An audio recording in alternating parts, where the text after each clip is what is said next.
Good afternoon, friends. Everybody, please take your seats, be comfortable.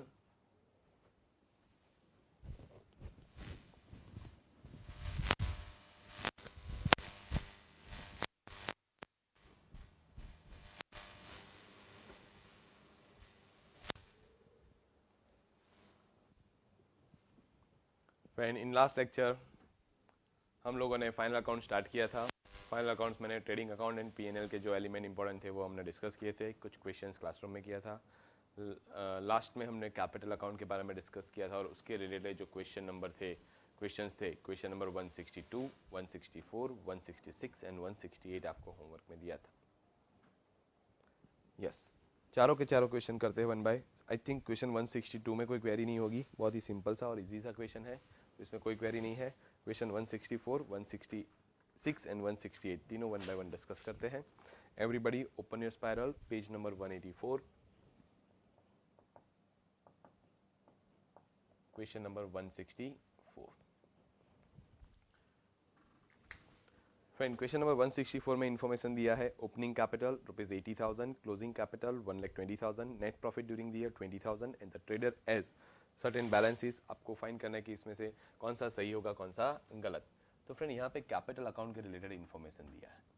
मैंने last lecture में आपको capital account of sole proprietorship सब business पढ़ाया था और उसमें हमने डिस्कस किया कि जब हम कोई भी सोल प्रोप्राइटरशिप बिजनेस का कैपिटल अकाउंट बनाएंगे फ्रेंड, तो उसके दो साइड होंगे, एक डेबिट एक क्रेडिट साइड. इसमें क्रेडिट साइड ऑलवेज क्या होता है, opening, additional capital brought into the business and third one is the net profit. ये तीन चीज़ यहाँ पे देखने को मिलेगी. सामने की साइड यहाँ पे drawing, net loss and third one is the closing. Okay, तो ये हमने डिस्कस किया था कि 6 एलिमेंट यहाँ पे होंगे. क्या इन्फॉर्मेशन दिया है, तो क्या ओपनिंग कैपिटल दिया है, कुछ मेंशन नहीं किया, तो always assume to be credit balance. फिर क्लोजिंग बैलेंस 1,20,000 एंड थर्ड दिया है हमको नेट प्रॉफिट 20,000. तो ये तीन इन्फॉर्मेशन हमको यहाँ पे दी है. अभी एक चीज़ याद रखोगे, कभी भी कोई लेजर होता है, अगर क्लोजिंग फाइन कर लिया तो दोनों साइड मैच कर दिया और उसके बेस पे ही ये क्लोजिंग फाइन आपने किया है. बट यहाँ पे क्लोजिंग ऑलरेडी दे दिया है, हमको दूसरे अमाउंट फाइन करने हैं. तो जब नेट प्रॉफिट है कंपनी में तो नेट लॉस तो होगा ही नहीं, बात सही है. फिर नेक्स्ट वहाँ पे दिया कि ड्राइंग ऑफ ₹20,000, कंपनी में ड्राइंग है 20,000 का. अगर ये 20,000 में यहाँ पे लिख रहा हूँ फ्रेंड, तो इस साइड का टोटल कितना हो रहा है, 120 + 20 कितना हो रहा है, 140, और इस साइड का टोटल कितना हो रहा है, 1 लाख. तो मैच हो रहा है नहीं, दैट मीन्स ये ऑप्शन जो है वो गलत है. सेकंड ऑप्शन चेक करते हैं, ब्रॉट एडिशनल कैपिटल ऑफ ₹30,000, तो ये 20,000 ड्राइंग वाला निकाल देते हैं और यहाँ पे लिख देते हैं 30,000.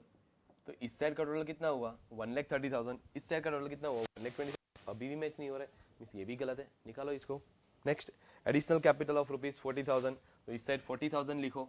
तो इस साइड का टोटल कितना होगा, तो कि यहाँ पे मैं 40,000 लिखूंगा, तो इस साइड का टोटल होगा 140, इस साइड का टोटल होगा 120. अभी भी मैच नहीं हो रहा है, तो कि उसको भी निकालो, कोई सही नहीं है तीनों में से. लास्ट ऑप्शन में क्या है, तो कि बोथ ए एंड सी अबो, ए एंड सी साथ में अप्लाई करो. ऑप्शन ए में लिखा है ड्राइंग, सी में लिखा है एडिशनल कैपिटल. अभी देखो दोनों साइड का टोटल मैच हुआ, तो यस यहाँ पे 1,40,000, यहाँ पे 1,40,000.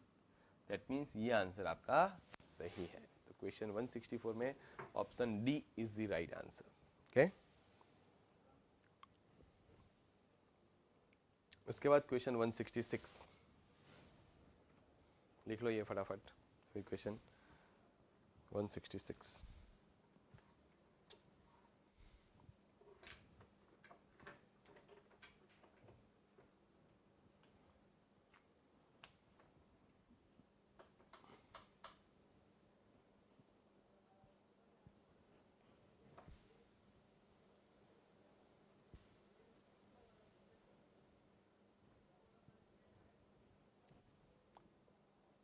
चलो डन.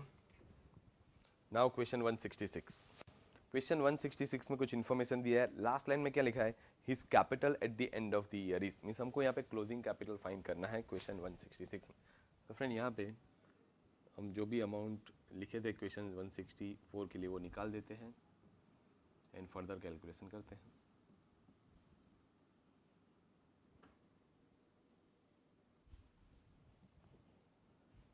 क्वेश्चन 166. फ्रेंड यहाँ पे क्वेश्चन में जो इन्फॉर्मेशन दिया है इसमें लिखा है mister A had started the business with ₹20,000 in the beginning of the year. During the year he borrowed ₹10,000 from mister B. He further introduce ₹20,000 in the business. तो यहाँ पे friend one by one information लिखते भी जाते. He has started with the business, sorry, he has started business with the 20,000 in the beginning of the year, means 20,000 opening. Next, during the year he borrowed ₹10,000 from mister B. B के पास से वो loan लेके आएगा. Entry क्या पास होगा? क्योंकि यहाँ पे एंट्री पास होगा bank account debit to mister B's loan account credit. कहीं पे भी कैपिटल अकाउंट ऑफेक्ट होगा? नहीं होगा, मीन्स यहाँ पे कोई एडजस्टमेंट आएगा नहीं. He further introduce ₹20,000 in the business. तो he additional capital brought into the business 20,000. तो ये 20,000 यहाँ पे. Next information friend, he gave loan ₹5,000 as a loan to his son. तो फ्रेंड उसने उसका सन को लोन दिया. यहाँ पे दो ऑप्शन हो सकते हैं, एक तो पर्सनली लोन दिया होगा, दूसरा बिजनेस में से दिया होगा. जब उसने पर्सनली दिया है तो उसकी पर्सनल बुक्स में आएगा, हमको लेना देना नहीं है. क्यों? तो as per entity concept the business and businessman both consider as an separate legal entity in the eyes of law. अभी अगर बिजनेस में से दिया है तो बिजनेस में से दिया है तो क्या, तो कि बिजनेस से लोन किसको दिया है? उसके सन को दिया है. तो उसका सन सेपरेट पर्सन है, बिजनेस अलग पर्सन है, और उसका बिजनेसमैन अलग पर्सन है. तो तीनों अलग अलग है. अगर उसके सन को लोन दिया है यहाँ से तो हम क्या करेंगे?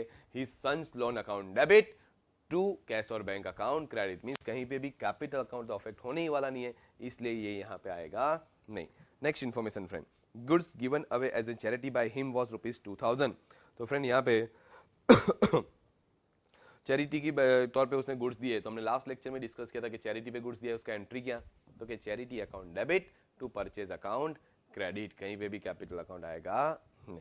Next, profit earn by him. तो आएगा प्रॉफिट, यस 25,000 आएगा यहाँ पे. नेक्स्ट फ्रेंड, विड्रॉ कितना है? 3,000. तो 3,000 यहाँ पे लिखेंगे. बैलेंस कितना आ जाएगा? 62,000. This is the balance. Okay, question 166 का आंसर.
क्वेश्चन 168. क्वेश्चन 166 कंप्लीट हुआ. नाउ 168. क्वेश्चन 168 में वहाँ पे लिखा है, उस started business on 1 April 1995 with a capital of ₹25,000 and a loan of ₹12,500. तो फ्रेंड यहाँ पे कैपिटल का अमाउंट जो है वो कंसीडर करेंगे, लोन का अमाउंट कंसीडर नहीं करेंगे. तो यहाँ पे 25,000 कैपिटल दिया है opening balance.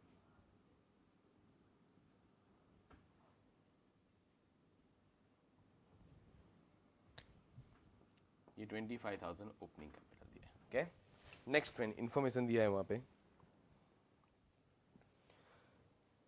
total assets and liabilities at the end of the year amounted to ₹75,000 and 12,500 respectively. He invested further capital of ₹12,500.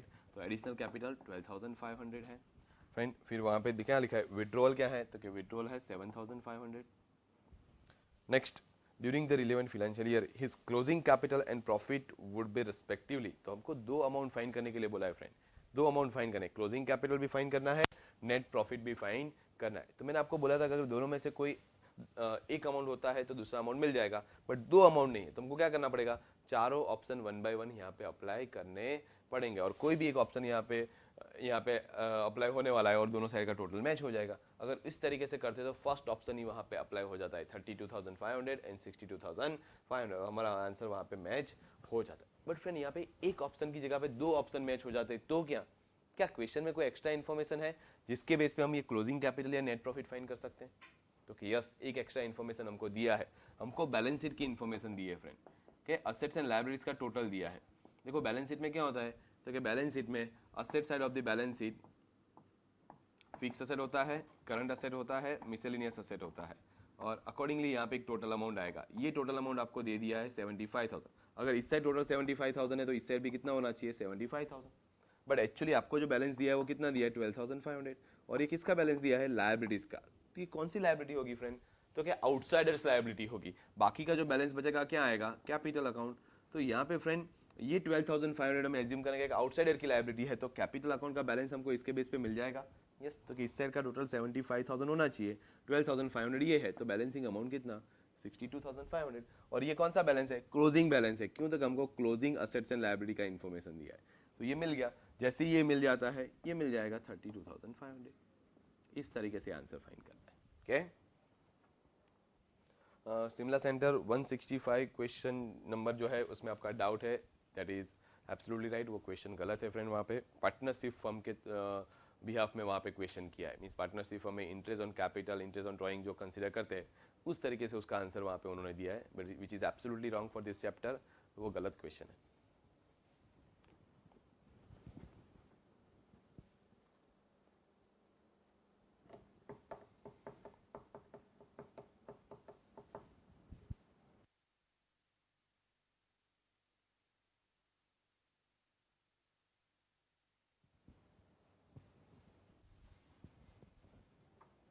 Done everybody, question 168.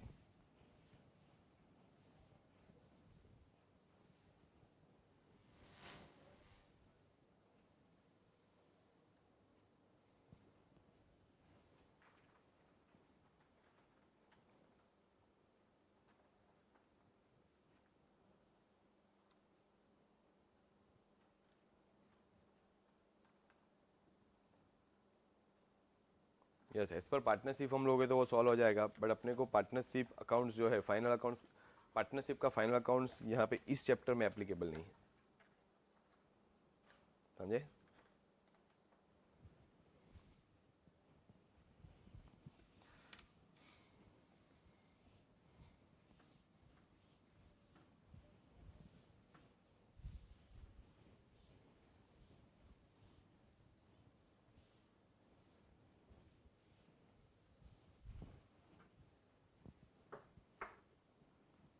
Okay, तो फ्रेंड अभी यहाँ पे हमने last time trading account, PNL and balance sheet के जो important elements लग रहे थे मुझे कि जिसमें थोड़ा सा चेंज आ रहा है या तो कुछ में आपको कन्फ्यूजन हो सकता है, वो सब पॉइंट मैंने यहाँ पे आपके साथ शेयर कर लिए. तो अभी तक का जो हमने जो डिस्कशन किया friend, that is related with the manufacturing, sorry trading with financial statement और final accounts in relation with the trading business, non manufacturing business की हमने बात की. नॉन मैन्युफैक्चरिंग बिजनेस में क्या होता है, तो कि एक जगह से हम गुड्स परचेस करते हैं, उस गुड्स पे मैं अपना प्रॉफिट चार्ज करूंगा और सेल कर दूंगा. मींस जो फिनिश गुड्स परचेस किया है उस पर मुझे कोई प्रोसेसिंग नहीं करना है, वही फिनिश गुड्स हम क्या करते हैं, कस्टमर को सेल करते हैं. तो एक जगह से परचेस किया, दूसरी जगह पे क्या करना है, सेल करना है. मींस एक सिंपली ट्रेडिंग एक्टिविटी है, परचेस किया, सेल कर दिया, दैट्स इट, बात खत्म. तो यहाँ पे फ्रेंड जो स्टॉक होता है वो एक ही तरीके का स्टॉक होता है, stock of finish goods. But in case of manufacturing business, manufacturing business में क्या होगा, हम रॉ मटेरियल परचेस करेंगे, उसको कन्वर्ट करेंगे, उसको प्रोडक्शन प्रोसेस में ले जाएंगे, कन्वर्ट करेंगे फिनिश गुड्स में, और जो फिनिश गुड्स बनेगा वो हम मार्केट में सेल कर देंगे. तो मैन्युफैक्चरिंग बिजनेस जो होता है उसमें तीन तरीके के स्टॉक होते हैं. एक होता है स्टॉक ऑफ रॉ मटेरियल, दूसरा होता है stock of work in process, and तीसरा होता है स्टॉक ऑफ फिनिश गुड्स. तो वहाँ पे तीन तरीके के फ्रेंड स्टॉक होंगे. तो यहाँ पे थोड़ा सा जब मैन्युफैक्चरिंग बिजनेस की बात करते हैं तो इन केस ऑफ मैन्युफैक्चरिंग बिजनेस में थोड़ा सा चेंज आएगा। तो क्या इनके फाइनेंशियल स्टेटमेंट में भी कुछ चेंज होगा? तो कि यस। तो आज तक जो आपको पढ़ाया गया है that is final accounts of trading business, final accounts of non manufacturing business है। अभी हम एक नया टॉपिक सीखने वाले हैं that is final accounts of manufacturing business. तो हम आज सीखने वाले हैं, डिस्कस करने वाले हैं friend, final accounts of manufacturing business. और इसमें यहाँ पे कौन कौन से स्टेटमेंट प्रिपेयर करेंगे और कैसे प्रिपेयर करेंगे वो वन बाय वन डिस्कस करेंगे। सबसे पहले मैं यहाँ पे एक ट्रेडिंग अकाउंट ड्रॉ कर रहा हूँ फ्रेंड, और ये ट्रेडिंग अकाउंट फ्रेंड हम लोग पहले नॉन मैन्युफैक्चरिंग बिजनेस का ही बनाते हैं। जो हमने लास्ट टाइम सीखा है वही हम यहाँ पे पहले प्रिपेयर करते हैं कि भाई इसमें क्या क्या चेंज आएगा, तो वो ट्रेडिंग अकाउंट पहले शेयर करते हैं। फिर तो नॉर्मली नॉन मैन्युफैक्चरिंग बिजनेस जो होता है, ट्रेडिंग बिजनेस जो होता है, उसमें यहाँ पे क्या होता है, opening stock of finish goods होता है, फिर परचेज होगा,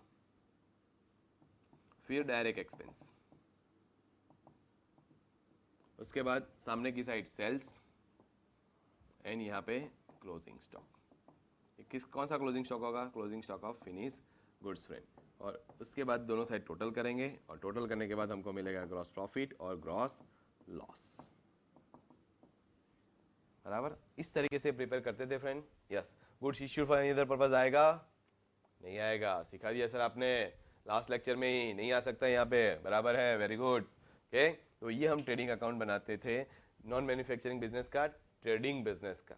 अभी फ्रेंड यहाँ पे जब मैन्युफैक्चरिंग बिजनेस की बात करते हैं तो इन केस ऑफ मैन्युफैक्चरिंग बिजनेस क्या है, तो क्या मैन्युफैक्चरिंग बिजनेस में एक एक्टिविटी बढ़ेगी। क्या करना है? रॉ मटेरियल परचेस करना है, प्रोसेसिंग करना है, मींस मैन्युफैक्चरिंग एक्टिविटी वहां पे इंक्रीज होने वाली है। फिर ये गुड्स फिनिश गुड्स बनेगा। फिनिश गुड्स बनने के बाद वो सेल वाला जो एक्टिविटी है that is common for both the organisation, means sale वाला एक्टिविटी तो दोनों में आएगा, बट यहाँ पे एक एक्टिविटी इंक्रीज हो जाता है, और वो कौन सा? तो क्या मैन्युफैक्चरिंग एक्टिविटी यहाँ पे एक एडिशनल हो जाता है। तो क्या ये मैन्युफैक्चरिंग जो प्रोसेस है, मैन्युफैक्चरिंग प्रोसेस के रिलेटेड जो भी इनकम एंड एक्सपेंस वहां पे होता है, क्या वो सब कुछ हम ट्रेडिंग अकाउंट में दिखा सकते हैं friend?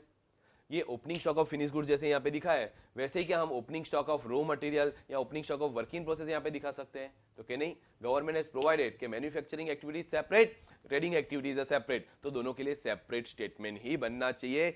If any expense you have incurred in relation with the manufacturing activity, so that should be a part of separate statement which is technically known as manufacturing account. If any income arise at that moment of time, then that is also part of your manufacturing account. Means trading account जैसा है वैसे ही एक statement बनेगा, but इसमें trading account में trading activity के related सब income and expense होते हैं, वैसे ही मैन्युफैक्चरिंग अकाउंट में क्या होगा? मैन्युफैक्चरिंग एक्टिविटी के रिलेटेड इनकम एंड एक्सपेंस होगा। तो नॉर्मली हमको क्या लगता है, जैसे यहाँ पे opening stock of finish goods लिख दिया है, वैसे opening stock of raw material and work in process लिख देते हैं और सब कुछ यहीं पे सेटल कर देते हैं। Absolutely wrong friend. क्यों? तो कि यहाँ पे इसका नाम दिया गया है ट्रेडिंग अकाउंट। ट्रेडिंग अकाउंट का मतलब क्या? तो कि जिस चीज का आप ट्रेडिंग कर रहे हो, जिस चीज का आप बिजनेस कर रहे हो, वही एलिमेंट आपको वहां पे प्रेजेंट करने हैं। मींस जो गुड्स मेरे पास प्रोड्यूस होके आके पड़े हैं या परचेज आके करके आके पड़े हैं, वही मैं वहां पे सेल कर सकता हूँ। मींस यहाँ पे कौन सी चीज यहाँ पे मैं प्रेजेंट कर सकता हूँ? तो कि जो गुड्स मैं सेल करने वाला हूँ, जो जिस गुड्स का मैं ट्रेड करने वाला हूँ, किसका ट्रेड करेंगे?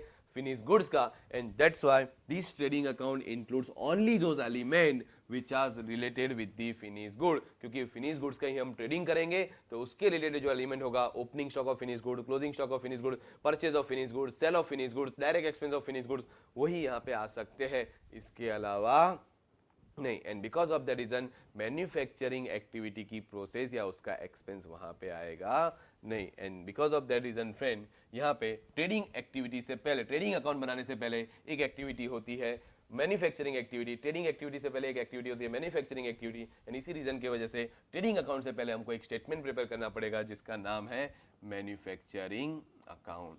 फ्रेंड ये मैन्युफैक्चरिंग अकाउंट का जो प्रिंसिपल है मोर और लेस लाइक ट्रेडिंग अकाउंट। यहाँ पे एक्सपेंस डेबिट होंगे, इनकम क्रेडिट होगा, ओपनिंग स्टॉक डेबिट होगा, क्लोजिंग स्टॉक क्रेडिट होगा। जैसा इसका प्रिंसिपल ट्रेडिंग अकाउंट में है वैसा ही प्रिंसिपल यहाँ पे भी एप्लीकेबल है। तो बहुत ही सिंपल सा ये अकाउंट है फ्रेंड, ये डेबिट साइड, ये क्रेडिट साइड।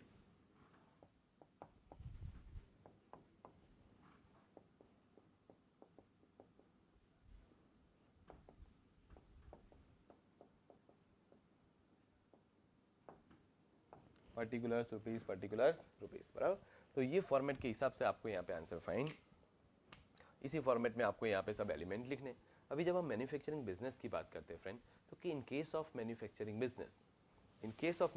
बिजनेस हमको सबसे पहले लॉजिकली सोचो, भूल जाओ इसमें क्या आएगा, डेबिट होगा क्या क्रेडिट होगा, लॉजिकली सोचोगे ना तो सब कुछ यहाँ पे फटाफट आपको पता चल जाएगा। जैसे कि मैं नहीं, हम लोग मिलके एक मैन्युफैक्चरिंग बिजनेस स्टार्ट करना चाहते हैं और हम लोग मिलके ये मैन्युफैक्चरिंग बिजनेस स्टार्ट करना चाहते तो सबसे पहला हमारा एक्सपेंस क्या होगा, हमको क्या करना पड़ेगा, तो क्या first of all we need to purchase the raw material. तो सबसे पहले क्या आएगा, रॉ मटेरियल परचेज्ड, क्या आएगा, रॉ मटेरियल परचेज। तो सबसे पहले हमको रॉ मटेरियल परचेज करना पड़ेगा। अगर नया बिजनेस है तो रॉ मटेरियल परचेज करना पड़ेगा। अगर पुराना बिजनेस है तो क्या वहाँ पे opening stock of raw material हो सकता है, तो कि यस, वहाँ पे opening stock of raw material भी हो सकता है। तो याद रखो कि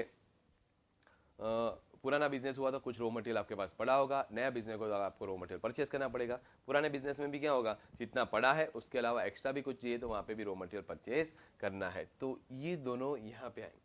अभी ये दोनों का समेसन है, जैसे कि मैं गोडाउन में गया, देखा कि कुछ रॉ मटेरियल पड़ा था, कुछ परचेज किया हुआ है, summation of this two is called raw material available for consumption, के कंजम्पशन के लिए, प्रोडक्शन प्रोसेस के लिए टोटल इतना रॉ मटेरियल अवेलेबल है। बट क्या करंट ईयर में जितना भी प्रोडक्शन प्रोसेस होगा उसमें ये पूरे का पूरा मटेरियल यूटिलाइज हो जाएगा? नहीं, मीन्स ये जितना भी रॉ मटेरियल मैंने परचेज करके रखा है क्या पूरे का पूरा करंट ईयर का एक्सपेंस है? नो, जितना कंज्यूम होता है वही करंट ईयर का एक्सपेंस है, जो कंज्यूम नहीं हुआ वो करंट ईयर का एक्सपेंस नहीं है। मींस ये हम दोनों अमाउंट हमने यहाँ पे डेबिट तो कर दिया as an expense, but is it your actual expense? Okay, no, this is not your actual expense. That means यहाँ पे ओपनिंग प्लस रॉ मटेरियल में से हम क्या करेंगे, तो कि जितना कंज्यूम नहीं हुआ है वो माइनस कर दो, कंज्यूम नहीं हुआ उसको हम क्या बोलेंगे, तो कि closing stock of raw material last में जो आपके पास पड़ा है अनकंज्यूम, इसको क्या बोलेंगे, तो कि closing stock of raw material बोलेंगे। और वो माइनस कर दो, वो माइनस करोगे तो हमको क्या मिलेगा, रॉ मटेरियल कंज्यूम्ड मिलेगा। And this is our direct material cost, this is our actual cost. तो इसको बोलेंगे हम direct material cost. Okay friend, clear है यहाँ तक? तो यहाँ पे हम करेंगे opening plus raw material purchase minus closing करेंगे तो रॉ मटेरियल कंज्यूम मिल गया। ये रॉ मटेरियल कंज्यूम जो मिला उसको बोलेंगे डायरेक्ट मटेरियल कॉस्ट। जैसे डायरेक्ट मटेरियल कॉस्ट है वैसे एक दूसरा एक्सपेंस होता है direct labour, direct wages, manufacturing wages, manufacturing labour, production wages, production labour, जो भी नाम अलग अलग दिया है वो सब यहाँ पे आएगा। तो डायरेक्ट मटेरियल यहाँ पे आएगा, डायरेक्ट लेबर आएगा। डायरेक्ट मटेरियल एंड लेबर की तरह डायरेक्ट एक्सपेंस भी आ सकता है। कैसे, क्योंकि पहले जब हम गुड्स परचेज करते थे, हम लोग, तो कि जब हम गुड्स परचेज करते थे तो डायरेक्ट एक्सपेंस यहाँ पे क्या होता था, तो कि जब गुड्स परचेज करेंगे कैरेज इनवर्ड आएगा, ड्यूटीज एंड टैक्सेस आएगा। तो फ्रेंड ये सब एक्सपेंसेस वहाँ पे होते थे at the time of purchase of goods. तो यही सब एक्सपेंस अभी कब होने वाले, तो क्या हम अब क्या परचेज करने वाले, फिनिश गुड्स या रॉ मटेरियल? तो ये सब एक्सपेंस भी कहाँ पे आएंगे, तो कि ये सब एक्सपेंस भी कब होने वाले, at the time of purchase of raw material. क्या होगा, तो कि ड्यूटीज एंड टैक्सेस यहाँ पे करेंगे, कैरेज इनवर्ड यहाँ पे करेंगे, ऑक्ट्रॉय फ्रेट जो भी है वो यहाँ पे करेंगे। मीन्स जो डायरेक्ट एक्सपेंस हम पहले यहाँ पे बुक करते थे फ्रेंड, वो अभी निकल के यहाँ पे आ जाएगा। क्यों, तो कभी हम फिनिश गुड्स परचेज नहीं करने वाले, वो प्रोड्यूस करेंगे। अगर मैं ही प्रोड्यूस करूंगा तो क्या खुद पे कैरेज इनवर्ड चार्ज करूंगा, खुद पे ड्यूटीज एंड टैक्सेस चार्ज करूंगा? No, and because of the reason friend वो डायरेक्ट एक्सपेंस टैक्स जो वहां पे था वो निकल के यहाँ पे आएगा। कौन से बिजनेस में, मैन्युफैक्चरिंग बिजनेस में। मैन्युफैक्चरिंग बिजनेस में अगर ट्रेडिंग अकाउंट बना तो ये यहाँ से शिफ्ट करके यहाँ पे लाना पड़ेगा। ये तो ये डायरेक्ट एक्सपेंस निकल के यहाँ पे आ गया, बराबर समझ में आया तक? यस, यहाँ पे डायरेक्ट मटेरियल आ गया, डायरेक्ट लेबर आ गया, डायरेक्ट एक्सपेंस आ गया। तो summation of this three is called main cost of production, direct cost of production and it is also called prime cost of production. Friend इसको क्या बोलेंगे, प्राइम कॉस्ट ऑफ प्रोडक्शन। तो ये हमको क्या मिला, प्राइम कॉस्ट ऑफ प्रोडक्शन मिला कि इतना तो एक्सपेंस मिनिमम करना ही पड़ेगा to complete any production process, के इतना पैसा होगा तो ही प्रोडक्शन प्रोसेस अच्छे से कंप्लीट हो पाएगा। जैसे कि मटेरियल आ गया बट कोई वर्कर ही नहीं है काम करने के लिए, होगा प्रोसेस कंप्लीट? नहीं। वर्कर अवेलेबल है बट मटेरियल नहीं है, तो चलेगा? ऐसा नहीं चलेगा। And because of the reason this is called main cost of production, prime cost of production. Okay, तो फ्रेंड यहाँ पे हमने क्या किया, जितने भी हमारे डायरेक्ट एक्सपेंस होते थे वो हमने यहाँ पे डेबिट कर।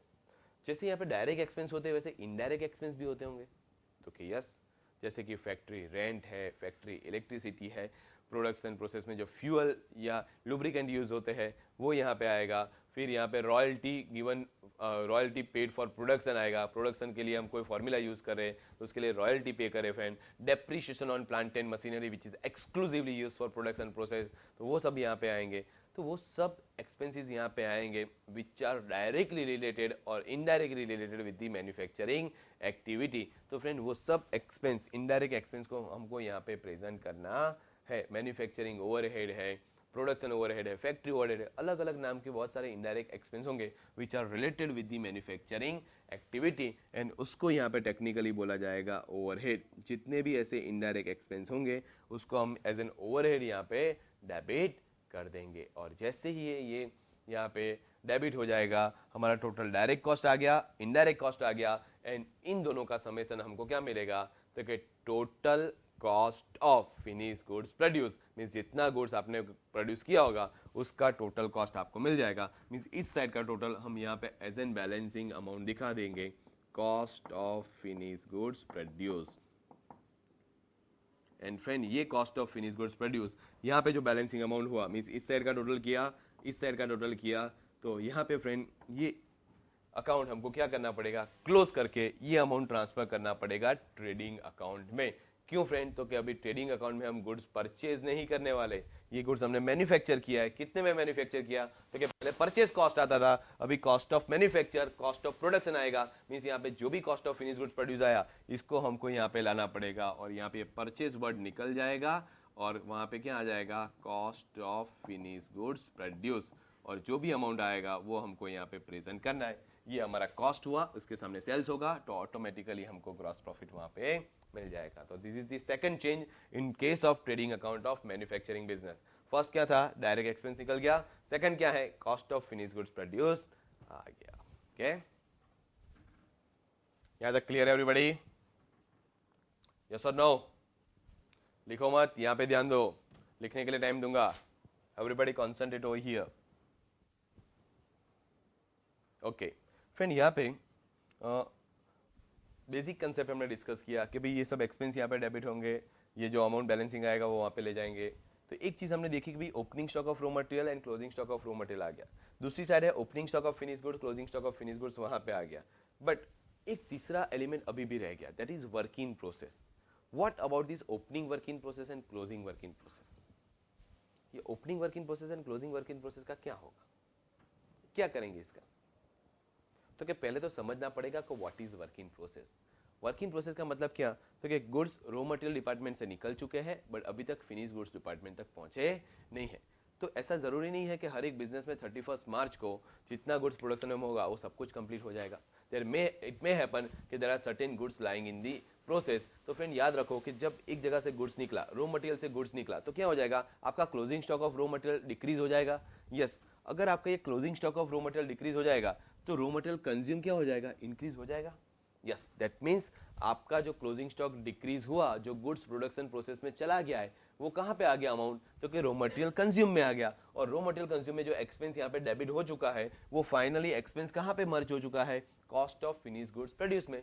बट जो गुड्स अभी भी प्रोसेस में है फ्रेंड, वो प्रोसेस वाला गुड्स क्या फिनिश गुड्स में कन्वर्ट हो चुका है, नहीं, तो क्या उसका जो एक्सपेंस हमने इनकर किया वो cost of finish goods produce में रख सकते हैं, तो क्या नहीं रख सकते। कुछ गुड्स पे प्रोसेस 1 कंप्लीट हुआ है, कुछ पे 2 प्रोसेस हुआ है, जिसमें 3 कंप्लीट होगा वो फिनिश गुड्स में कन्वर्ट हो जाएगा। पर काफी गुड्स ऐसे होंगे जिसमें प्रोसेस 1 चल रहा होगा, किसी में प्रोसेस 2 चल रहा होगा, किसी में प्रोसेस 3 चल रहा होगा। तो जितना भी एक्सपेंस आपने ये सब प्रोडक्ट पे करके रखा है जो अभी भी वर्क इन प्रोसेस है, वो सब कुछ यहाँ पे डेबिट हो चुका है। हमको क्या करना पड़ेगा, तो क्या हर एक अलग अलग अलग एलिमेंट का cost what ever you have already incurred till today fine करना पड़ेगा, और वो फाइन करके हम इसको प्रेजेंट करेंगे as an closing work in process. और ये क्लोजिंग वर्क इन प्रोसेस जो होगा वो हमारा कॉस्ट करंट ईयर का कॉस्ट नहीं है, करंट ईयर का जो गुड्स फिनिश गुड्स बना है उसका कॉस्ट नहीं है, ये नेक्स्ट ईयर का है। तो हमको क्या करना पड़ेगा, तो कि वो कॉस्ट इसमें से माइनस करके नेक्स्ट ईयर कैरी फॉरवर्ड करना पड़ेगा। क्यों, तो कि ये गुड्स कब फिनिश गुड्स बनेंगे, नेक्स्ट ईयर फिनिश गुड्स बनेंगे, तो ये कॉस्ट भी हमको कहाँ पे ट्रांसफर करना पड़ेगा, नेक्स्ट ईयर। तो ये क्लोजिंग स्टॉक जो है, closing stock of work in process जो है, तो एक ऑप्शन ये है कि ये टोटल कॉस्ट में से यहाँ पे माइनस कर दो, या तो फिर इसको क्रेडिट साइड यहाँ पे लिख दो। जैसे ये क्लोजिंग वर्क इन प्रोसेस यहाँ पे लिखोगे फ्रेंड, जैसे ये अमाउंट यहाँ पे इंक्रीज होगा, ये अमाउंट क्या हो जाएगा, डिक्रीज हो जाएगा। समझे?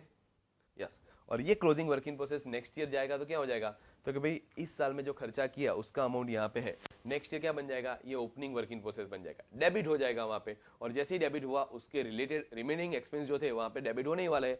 तो करंट ईयर में जो एक्सपेंस किया वो भी डेबिट हो गया, नेक्स्ट ईयर जो एक्सपेंस करोगे वो भी वहाँ पे डेबिट होने वाला है। और जब वो फिनिश गुड्स में वहाँ पे नेक्स्ट ईयर कन्वर्ट होगा उस टाइम पे उसका टोटल कॉस्ट वहाँ पे डेबिट हो चुका है। Same applicable to current year. तो क्या लास्ट ईयर का जो क्लोजिंग वर्क इन प्रोसेस होगा वो मैं यहाँ पे क्या करूंगा, as an opening work in process expense में डेबिट कर देता हूँ।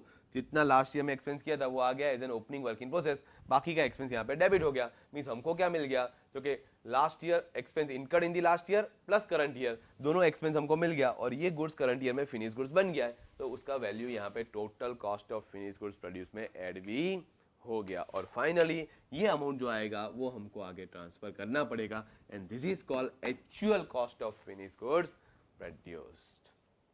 ओके, समझ में आया? पता चला सबको? यस और नो? ओके,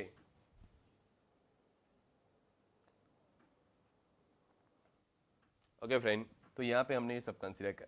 अभी एक ही पॉइंट, एक ही लास्ट क्वेरी मेरी इस दोनों अकाउंट के रिलेटेड। अभी फ्रेंड यहाँ पे कई बार क्या होता है कि मैन्युफैक्चरिंग एक्टिविटी में कुछ वेस्ट निकलेगा, कुछ स्क्रैप निकलेगा। तो फ्रेंड ये वेस्ट और स्क्रैप जो निकला आपके ये मैन्युफैक्चरिंग एक्टिविटी के थ्रू, तो इस वेस्ट एंड स्क्रैप का बड़ी बड़ी कंपनियां क्या करती होगी? तो कि दो ऑप्शन है, एक तो उसको नॉमिनल वैल्यू में भंगार वाले को दे देंगे, स्क्रैप में दे देंगे, और दूसरा ऑप्शन ये है कि ये गुड्स वहां पे बाय प्रोडक्ट के तौर पे सेल किया जाता है। तो दो तरीके से ये प्रोडक्ट का एडजस्टमेंट होता है, एक सेल ऑफ स्क्रैप एंड दूसरा होता है सेल ऑफ बाय प्रोडक्ट। तो यहाँ पे फ्रेंड सेल ऑफ स्क्रैप आएगा, सेल ऑफ बाय प्रोडक्ट आ सकता है।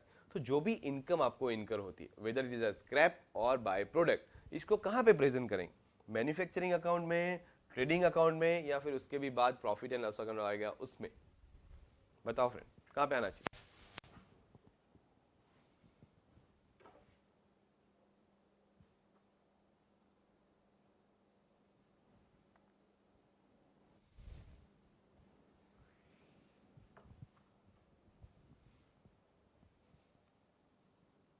कहाँ पे आना चाहिए? यस, अमरेली वाला बोल रहे हैं मैन्युफैक्चरिंग अकाउंट, पालनपुर बोल रहा है मैन्युफैक्चरिंग अकाउंट, जम्मू बोल रहा है ट्रेडिंग अकाउंट, फिर दूसरा कोई अभी भी? शिमला, हिम्मतनगर, वल्लभ विद्यानगर, राजकोट, वाराणसी, पठानकोट, पोरबंदर, कहाँ पे आना चाहिए? तो क्या फ्रेंड लॉजिकली तो ये कहाँ पे जाना चाहिए? मैन्युफैक्चरिंग अकाउंट में जाना चाहिए। वेस्ट कहाँ से निकला? यहाँ से निकला। उसका एक्सपेंस भी कहाँ पे गया? तो कि ये वेस्ट कहाँ से निकला? रॉ मटेरियल में से निकला, प्रोडक्शन प्रोसेस में से निकला। यस, तो इनकम भी कौन सी एक्टिविटी की हुई? मैन्युफैक्चरिंग एक्टिविटी की हुई। तो फ्रेंड ऐसा वेस्ट एंड स्क्रैप जब नॉमिनल वैल्यू से सेल कर दोगे, उसका एक्सपेंस यहाँ पे डेबिट किया, तो वो इनकम भी क्या करना पड़ेगा? यहीं पे क्रेडिट करना पड़ेगा। तो ये सेल ऑफ स्क्रैप होगा, सेल ऑफ बाय प्रोडक्ट होगा, तो वो सब फ्रेंड हम क्या करेंगे? यहाँ पे लिख देंगे। और याद रखना कि ये अमाउंट नेट अमाउंट आएगा। कई बार क्या होता है कि स्क्रैप सेल करने के लिए क्या आते हैं, स्क्रैप सेल तो करना है, बट यहाँ से वो स्क्रैप वाले तक गुड्स पहुंचाने के लिए भी हमको एक्स्ट्रा एक्सपेंस करना पड़ता है। तो वो आपका मैन्युफैक्चरिंग एक्टिविटी का एक्सपेंस नहीं है, जो गुड्स मैन्युफैक्चर किया उसका एक्सपेंस नहीं है, बट ये गुड्स सेल करो उसका एक्सपेंस है। इसलिए उसमें से क्या करो, तो कि इसमें से ही माइनस कर दो, और नेट अमाउंट जो आएगा वो आपका इनकम, और जैसे इनकम लिखोगे आपका cost of finish goods produce minus हो जाएगा, डिक्रीज हो जाएगा। ओके, ये कहाँ पे आना चाहिए? मैन्युफैक्चरिंग एक्टिविटी में आना चाहिए। और फाइनली ये जो अमाउंट आएगा इसको हम यहाँ पे ट्रांसफर करेंगे। तो फ्रेंड यहाँ पे ये बात हो गई मैन्युफैक्चरिंग बिजनेस के मैन्युफैक्चरिंग अकाउंट की, ट्रेडिंग अकाउंट की। उसके बाद पीएनएल एंड बैलेंस शीट का क्या? तो क्या कोई नहीं, सेम है, क्योंकि ट्रेडिंग एक्टिविटी के बाद दोनों में बिजनेस सेम हो जाता है। तो फाइनेंशियल स्टेटमेंट सेम, उसके element same, just balance sheet में एक चेंज आएगा। क्या? तो क्या पहले हम एक ही तरीके का स्टॉक प्रेजेंट करते थे, स्टॉक ऑफ फिनिश गुड्स, अभी 3 आएगा, stock of finish goods, raw material and work in process वहां पे आएगा। Okay, clear? Friend work in process का मतलब क्या? तो कि जो गुड्स रॉ मटेरियल डिपार्टमेंट से निकल चुके, प्रोडक्शन प्रोसेस में आ गए, उसके ऊपर कुछ प्रोसेस चल रहा है बट अभी तक कंप्लीट नहीं हुआ है, उसको बोला जाता है वर्क इन प्रोसेस। अभी यहाँ पे हमने ऑलरेडी कुछ ना कुछ एक्सपेंस कर दिया होगा, तो जितना भी एक्सपेंस आपने किया है वो आपने क्या कर दिया? यहाँ पे डेबिट कर दिया है, बट वो करंट ईयर का एक्सपेंस नहीं है, वो करंट ईयर का फिनिश गुड्स नहीं है। तो क्या cost of finish goods produce में रख सकते हैं? नहीं रख सकते। तो जितना एक्सपेंस आपने किया है, खर्चा किया है, उसका टोटल वैल्यू करो, और उस वैल्यू को इसमें से माइनस करो, या तो सामने की साइड क्रेडिट कर दो तो ऑटोमेटिकली अमाउंट क्या हो जाएगा, कम हो जाएगा। इसी रीजन के साथ ये करंट ईयर में जो वर्क इन प्रोसेस है उसको हमने क्रेडिट करके नेक्स्ट ईयर में ट्रांसफर कर दिया एज एन ओपनिंग। तो करंट ईयर में एक्सपेंस रिवर्स किया और नेक्स्ट ईयर में एक्सपेंस बुक करेंगे। क्लियर शिमला?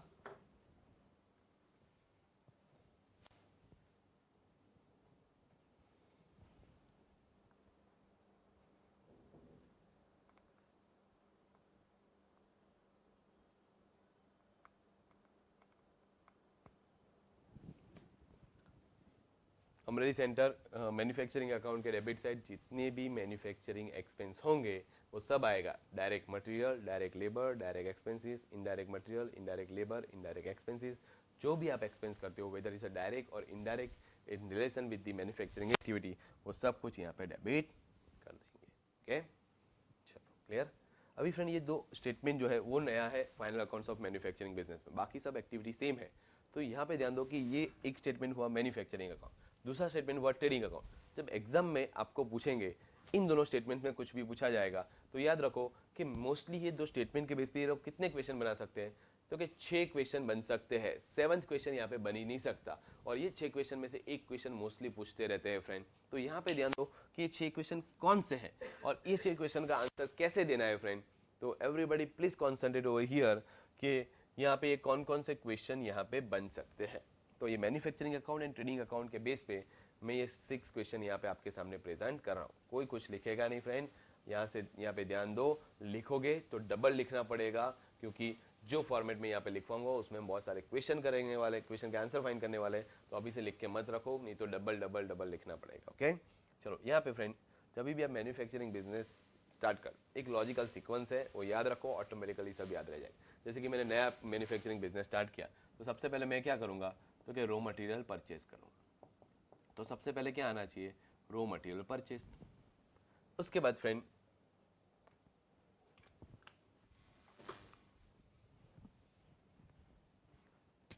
यहाँ पे सबसे पहले हम क्या करेंगे, रॉ मटेरियल परचेज करेंगे। परचेज अगर पुराना बिजनेस हुआ तो क्या वहाँ पे opening stock of raw material होगा, तो कि yes opening stock of raw material हो सकता है। तो this is raw material purchase और opening stock of raw material. Summation of this two is known as raw material available for consumption.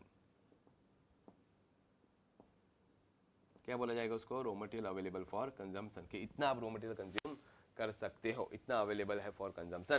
But actual मुझे जानना है कि what is raw material consumed, तो इसमें से क्या करेंगे, closing stock of raw material minus कर देंगे। जैसे ही closing stock of raw material minus किया हमको क्या मिलेगा, raw material consumed actual direct material cost, के इतना हमारा एक्चुअल डायरेक्ट मटेरियल कॉस्ट है। ओके, इसी लॉजिकल सीक्वेंस में हम आगे जा रहे हैं फ्रेंड।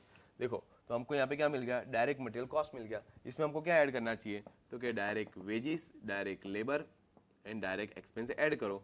जैसे ही डायरेक्ट एक्सपेंस ऐड करोगे हमको क्या मिलेगा, direct cost of production, main cost of production, prime cost of production. तो हमको यहाँ पे मिल गया प्राइम कॉस्ट ऑफ प्रोडक्शन। तो फ्रेंड यहाँ पे हमारे 3 क्वेश्चन हो गए, 1, 2 एंड 3। ये 3 क्वेश्चन हमारे यहाँ पे कंप्लीट हो गए। ओके, अभी 3 क्वेश्चन बाकी है। तो अब देखो कि हम ये सीक्वेंस में जाते तो यहाँ तक पहुँच गए। यहाँ तक पहुँचने के बाद ये 2 अमाउंट डेबिट है, अगर ये 2 मैं अमाउंट ऐड करूँ तो मुझे क्या यहाँ पे कोई कंक्लूसिव अमाउंट मिल रहा है, नहीं। तो कि ये 2 अमाउंट ऐड करूँ और ये 2 अमाउंट माइनस करूँ तो कोई कंक्लूसिव अमाउंट मिल रहा है, यस। तो नेक्स्ट क्वेश्चन आपका क्या हो सकता है, 4th question, cost of finish goods produce होगा। And because of their reason यहाँ पे हमको फॉर्मूला क्या बनाना पड़ेगा, तो कि प्राइम कॉस्ट में हम क्या करेंगे, तो कि opening stock of finish, opening stock of work in process plus opening stock of work in process plus overheads plus sale of scrap और sale of by product, sorry minus करना पड़ेगा, नहीं minus closing work in process करेंगे तो हमको कौन सा amount मिलेगा फ्रेंड, तो क्या हमको मिलेगा cost of finish goods produced. तो हमको मिल जाएगा cost of finish goods produce. तो फ्रेंड हमारा ये मैन्युफैक्चरिंग अकाउंट है, उसमें से ये लोग 4 क्वेश्चन बना सकते हैं और वो चारों के चारों क्वेश्चन मैंने यहाँ पे आपके सामने प्रेजेंट किए। ये आपका 4th क्वेश्चन। इसके बाद हम चले जाते हैं कहाँ पे, तो कि trading account of manufacturing business. बाकी के 2 क्वेश्चन ये लोग यहाँ से बना सकते।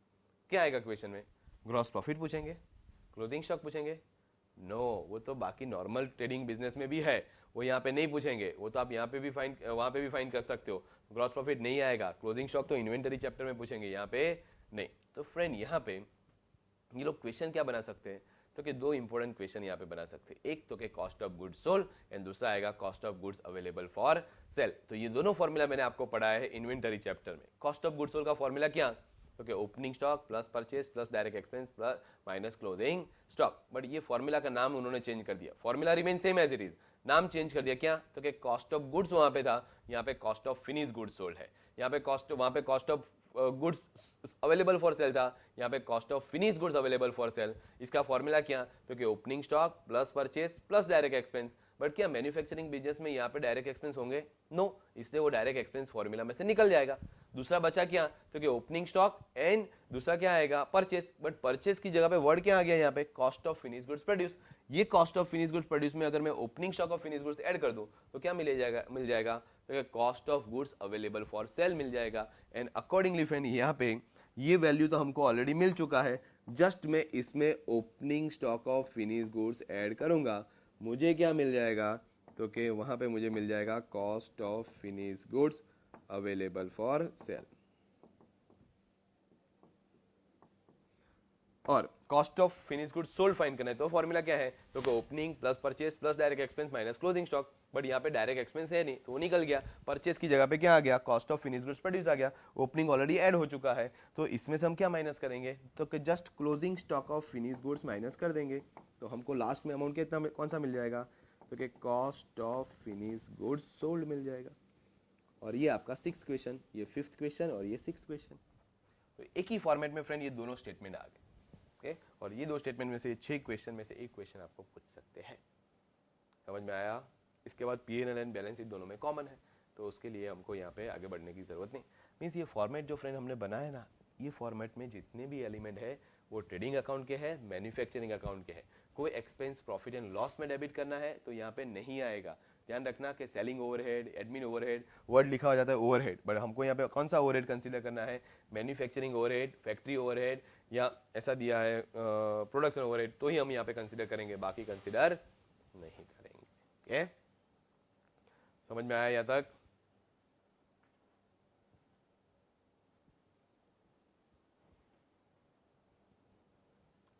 ओके फ्रेंड, तो फ्रेंड ये बात हो गई है फॉर्मेट की। एक क्वेश्चन करते तो ज़्यादा आइडिया आता है, एक क्वेरी है तब तक अमरेली की, वर्किंग प्रोसेस का अमाउंट क्लोजिंग स्टॉक कैसे फाइंड करेंगे, तो कि वो सीपीटी के सिलेबस में नहीं है, आपको ऑलवेज अमाउंट दिया होगा।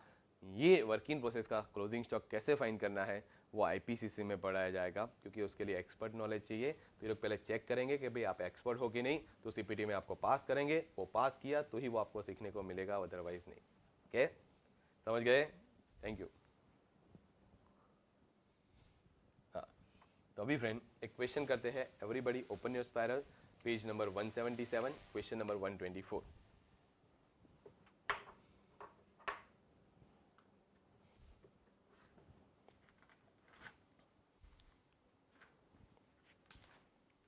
Page number 177, question number 124।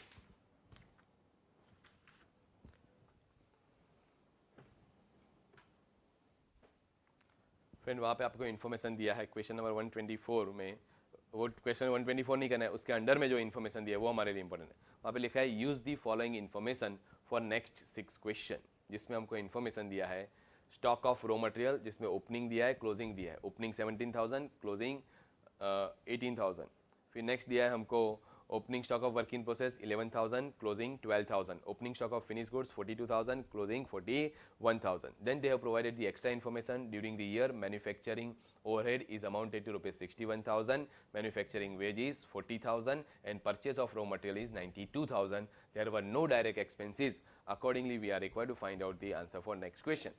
अभी वो 6 क्वेश्चन क्या दिए हैं उसको भूल जाओ फ्रेंड, बट ये जो क्वेश्चन दिया है मैन्युफैक्चरिंग बिजनेस के रिलेटेड है, और ये क्वेश्चन में जितने भी एलिमेंट दिए ना फ्रेंड, हम क्या करते हैं, तो कि मैंने आपको एक इजी फॉर्मेट पढ़ाया, ये फॉर्मेट में सब इनकॉर्पोरेट करते जाते हैं। जितने भी मिसिंग फिगर है वो मिसिंग फिगर कैसे फाइंड करने हैं वो मैं यहाँ पे सिखा रहा हूँ, तो सब लोग यहाँ पे ध्यान देना। एक बार यहाँ पे पढ़ा दिया, फिर से रिपीट नहीं करूंगा, ओके, बहुत ही इंपॉर्टेंट है, तो सब लोग ध्यान दो यहाँ पे, ये मिसिंग फिगर कैसे फाइंड करना है, क्योंकि एक बार ये चला गया फिर आगे के कोई क्वेश्चन में पता नहीं चलेगा। सबसे पहले हमको इस क्वेश्चन में क्या दिया है फ्रेंड, तो कि opening stock of raw material दिया है, यस कितना है 17,000। Closing stock of raw material दिया है, यस कितना है 18,000। Opening stock of work in process है, यस कितना है 11,000। Closing 12,000। Opening stock of finish goods 42,000। Opening 41,000। चलो स्टॉक सब आ गया, यस। इसके बाद नेक्स्ट क्या दिया है, मैन्युफैक्चरिंग ओवरहेड। मैन्युफैक्चरिंग ओवरहेड कहाँ पे, तो कि ओवरहेड में आ जाएगा मैन्युफैक्चरिंग ओवरहेड, कितना अमाउंट दिया है 61,000। फिर direct labour means manufacturing wages दिया है, means direct wages direct labour कितना दिया है 40,000। फिर raw material purchase 92,000। There were no direct expense, तो यहाँ पे जीरो। तो जितनी भी इन्फॉर्मेशन दी थी वो सब इन्फॉर्मेशन यहाँ पे मैंने इनको बैठ कर दी। अभी भी काफ़ी मिसिंग इन्फॉर्मेशन है, वन बाय वन सबको फाइन करते हैं। देखो मैं कैसे फाइन कर रहा हूँ, तो यहाँ पे ध्यान देना फ्रेंड कि इन दोनों का समेसन करते हैं तो कितना आता है फ्रेंड, तो कि 1,09,000। तो ये क्या मिल गया हमको, raw material available for consumption. ये माइनस करो, ये माइनस करोगे तो आंसर क्या आएगा 91,000। This is raw material consume. ये अमाउंट है, ये अमाउंट नहीं दिया है, जीरो ही बोला है हमको, तो यहाँ पे टोटल कितना आएगा 1,31,000। इसके बाद यहाँ पे सेल ऑफ स्क्रैप नहीं दिया है तो एज्यूम टू बी जीरो। और उसके बाद यहाँ पे अमाउंट जो आएगा वो क्या आएगा फ्रेंड, तो कि 1,91,000। तो ये आपको मिल गया cost of finish goods produce. इसमें ये ऐड करो तो क्या आएगा 2,33,000। इसमें से ये माइनस करो तो आंसर क्या आएगा 1,92,000। यस और नो, यस। यहाँ पे फ्रेंड ये जो आया आंसर फॉर क्वेश्चन 125, ये 126, ये 127, ये 128, ये 129 और ये 130 का आंसर आ गया। 6 क्वेश्चन के आंसर आपके सामने, फॉर्मेट भी अवेलेबल है, आंसर भी अवेलेबल है, दोनों लिख लो।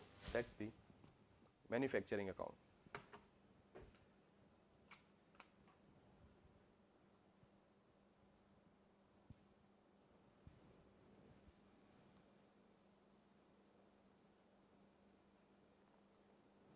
वाराणसी मैंने आपको लिखने के लिए नहीं दिया था, मैंने बोला था कि फॉर्मेट जो है वो इसके आंसर के साथ ही लिखना है। यहाँ पे मैंने क्वेश्चन का आंसर दिया है 125 to 130, इसी के साथ ये फॉर्मेट भी लिख लो, आंसर भी लिख दो, डबल मेहनत नहीं करनी है। ओके, ये प्रेजेंट करो, जस्ट ये प्रेजेंट। फ्रेंड ये अकाउंट मत लिखो, अकाउंट आपके मॉड्यूल में दिया हुआ है, तो अननेसेसरी डबल मेहनत मत करो।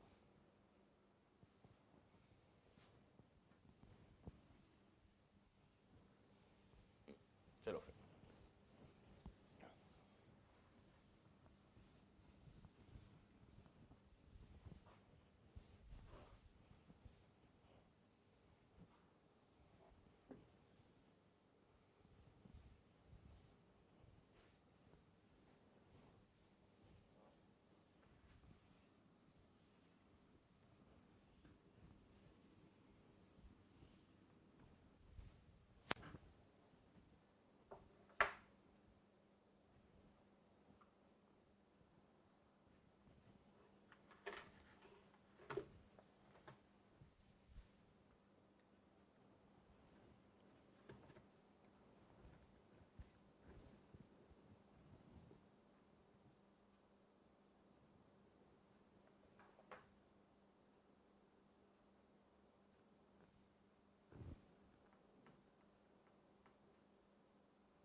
वहाँ पे अभी बराबर दिख रहा है? वहाँ पे वर्डिंग्स दिख रहे हैं प्रॉपर? अमरेली,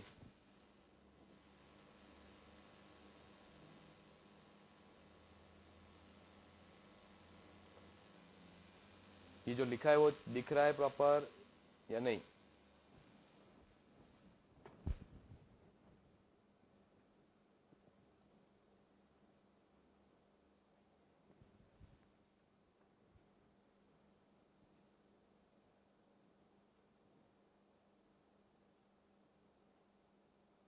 दिख रहा है बट पूरा फॉर्मेट नहीं। पूरा फॉर्मेट भले ना दिखे, पहले जितना दिख रहा है उतना लिख लो, फिर मैं डाउनवर्ड करवा रहा हूँ। ओके, इतना पहले लिख लो, फिर डाउनवर्ड करवा रहा हूँ। No problem. लिख लिए सब लोगों ने यहाँ तक? अमरली वाला आपने तो पहले से लिखना स्टार्ट कर दिया था, बाकी सब लोग लिख रहे हैं अभी तक।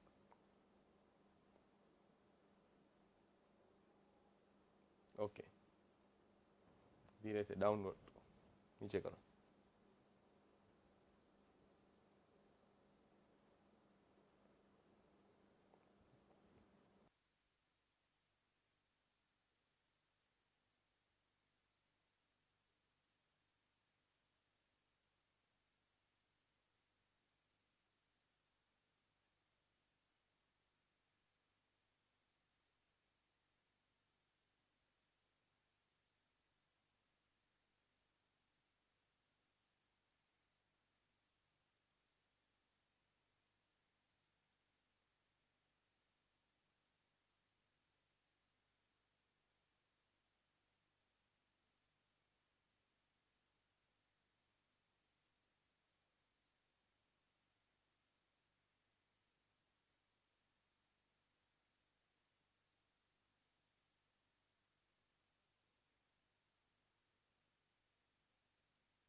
फ्रेंड, जैसे ही जिसका भी कंप्लीट हो जाता है, they can find out the answer for question number 131। इसके बाद जो क्वेश्चन दिया है 131, इसका आंसर फाइंड करो एंड देन 132 का। जिनका कंप्लीट हो गया, find out the answer for question number 131। Yes Pathankot, क्या प्रॉब्लम है वहाँ पे? बाकी सब सेंटर तो सही दिख रहा है, आपके वहाँ पे क्या प्रॉब्लम हो रहा है?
परचेज रिटर्न परचेज में से माइनस कर देंगे फ्रेंड।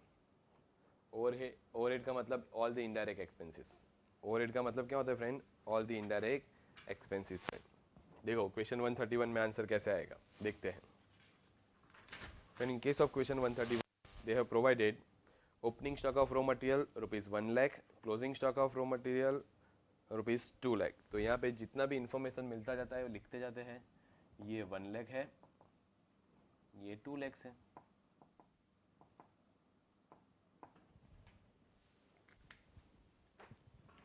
नेक्स्ट इन्फॉर्मेशन, परचेज दिया है हमको, परचेज रुपीज 3 लाख है। तो फ्रेंड 3 लाख का परचेज तो है, बट एक दो एलिमेंट के बाद उन्होंने परचेज रिटर्न दिया है। तो अगर परचेज रॉ मटेरियल का होगा तो परचेज रिटर्न भी किसका होगा? ऑब्वियसली रॉ मटेरियल का होगा। और यहाँ पे अकॉर्डिंगली हम नेट परचेज दिखा देंगे 2,80,000 का। तो ये अमाउंट हो जाएगा 3,80,000 माइनस 2 लाख, तो ये अमाउंट हो गया 1,80,000। फिर नेक्स्ट इन्फॉर्मेशन दिया है हमको, परचेस दिया कैरेज इनवर्ड। कैरेज इनवर्ड क्या है? तो कि one type of direct expense. Direct expense 10,000 यहाँ पे आएगा। फिर फ्रेट आउटवर्ड कहीं पे आएगा? तो कि नहीं, ये तो सेल्स के रिलेटेड एक्सपेंस है, one type of indirect expense related to trading activity. तो ट्रेडिंग अकाउंट में नहीं आएगा, पीएनएल में आएगा। और ये जो स्टेटमेंट हमने बनाया है उसमें मैन्युफैक्चरिंग एंड ट्रेडिंग अकाउंट के एक्सपेंस आएंगे, उसके अलावा एक भी नहीं। And because of that reason friend यहाँ पे ध्यान दो कि यहाँ पे ये फ्रेट आउटवर्ड हम यहाँ पे कंसीडर नहीं करेंगे। मीन्स कुछ एक्सपेंस आपको कंफ्यूज करने के लिए जानबूझ के देंगे, कंफ्यूज करने के लिए, नहीं रिलेवेंट है, रख दो साइड में। फिर क्या दिया है अपने को? परचेज रिटर्न कंसीडर कर लिया, opening work in process, closing work in process. Means हम यहाँ पे आ गए। अभी डायरेक्ट लेबर यहाँ पे क्वेश्चन में नहीं दिया है, तो एज्यूम टू बी 0। तो यहाँ पे अमाउंट कितना आ जाएगा? 1,90,000। फिर फ्रेंड यहाँ पे ओपनिंग वर्क इन प्रोसेस दिया है 25,000, क्लोजिंग वर्क इन प्रोसेस दिया है 10,000। फिर नेक्स्ट इन्फॉर्मेशन क्या है? Manufacturing overhead. तो फ्रेंड ये ओवरहेड जो है उसमें जितने भी इनडायरेक्ट एक्सपेंस होंगे वो हम ध्यान में रखेंगे। रेंट है, इलेक्ट्रिसिटी है, डेप्रिसिएशन प्लांट एंड मशीनरी है, रॉयल्टी है, मैन्युफैक्चरिंग ओवरहेड है, प्रोडक्शन ओवरहेड है, फैक्ट्री ओवरहेड है, ये सब कुछ कहाँ पे आएगा? ओवरहेड्स में। तो एक हमको दिया है मैन्युफैक्चरिंग ओवरहेड, तो ये 6,000 में साइड में लिख के रखता हूँ। फिर क्या है इन्फॉर्मेशन? सेलिंग ओवरहेड क्या आएगा यहाँ पे? तो क्या नहीं, ये तो सेल्स का है, प्रॉफिट एंड लॉस में जाएगा, तो वहाँ पे लिखेंगे। फिर लिखा है सेल ऑफ बाय प्रोडक्ट आएगा यहाँ पे, तो कि yes sale of by product कहाँ पे आएगा? सेल ऑफ स्क्रैप की जगह पे, sale of scrap, sale of by product, वो माइनस कर देंगे। फिर लिखा है रॉयल्टी बेस्ड ऑन प्रोडक्शन, कहाँ पे जाएगा? तो कि प्रोडक्शन एक्टिविटी के रिलेटेड रॉयल्टी पे कर रहे हैं, दैट मीन्स मैन्युफैक्चरिंग एक्टिविटी का एक्सपेंस है, डायरेक्ट या इनडायरेक्ट? इनडायरेक्ट, इसलिए कहाँ पे जाएगा? ओवरहेड। उसके बाद opening stock of finish goods, closing stock of finish goods दिया है, तो उससे पहले हम इसको क्लोज कर देंगे। यहाँ पे इन दोनों का टोटल आएगा 11,000 और इन सब का समेसन आएगा यहाँ पे 2,15,000। Opening stock of finish goods दिया है 1 lakh, closing stock of finish goods दिया है 2 लाख। तो ओपनिंग स्टॉक ऐड करेंगे, क्लोजिंग स्टॉक डिडक्ट करेंगे, तो ये 3,15,000 ऐड होगा, क्लोजिंग डिडक्ट होगा, तो ये यहाँ पे कितना हो जाएगा? 1,15,000 हो जाएगा, बराबर। तो ये हो गया आंसर फॉर क्वेश्चन 131। उसके बाद 132 लिख लो ये answer and find out the answer for question 132।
Question 132.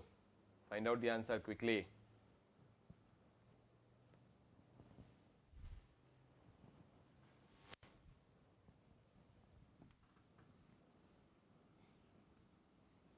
Question 132 में हमको क्या फाइंड करना है? Cost of finish goods produce he find करना है.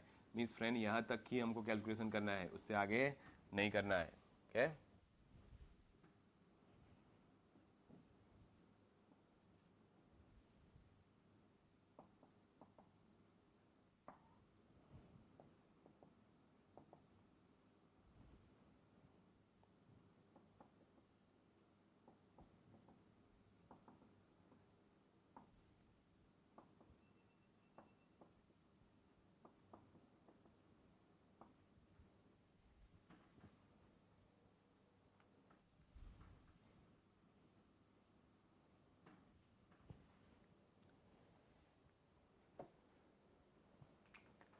चलो क्वेश्चन 132 में आंसर क्या आएगा फ्रेंड?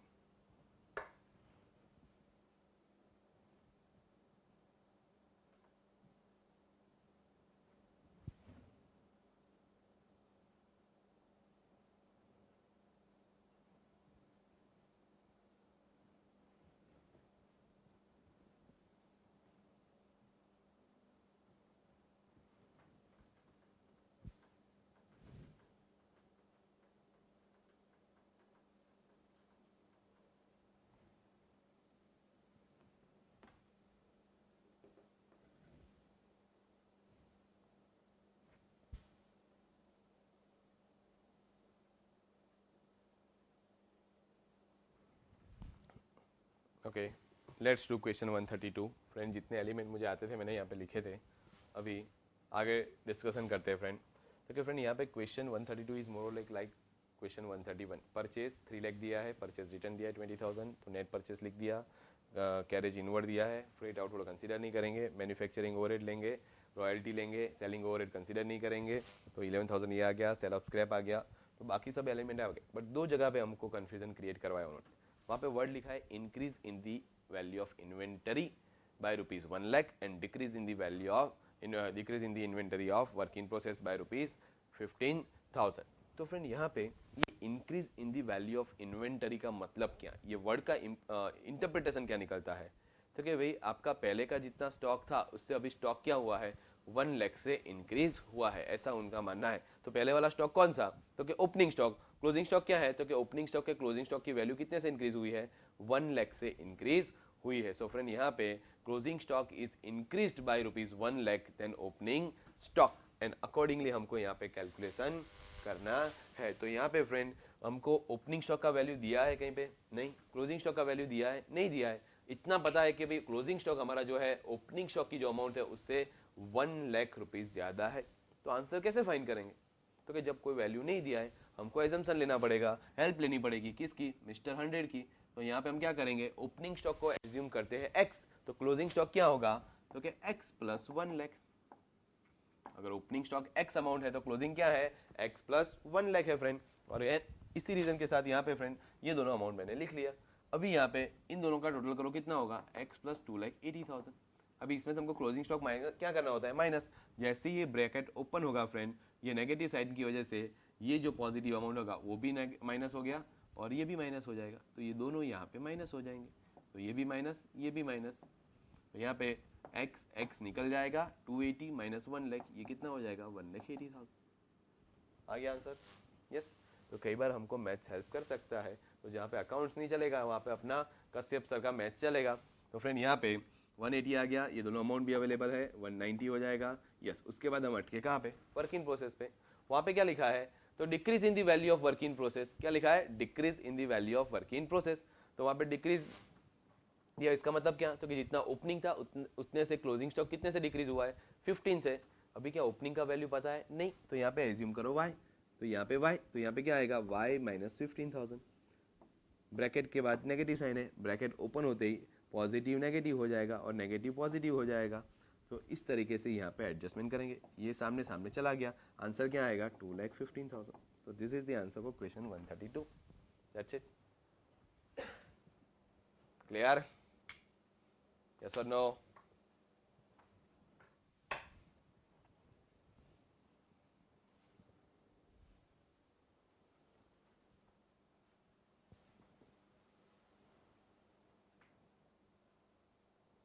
ओके फ्रेंड्स, चलो इसके बाद क्वेश्चन नंबर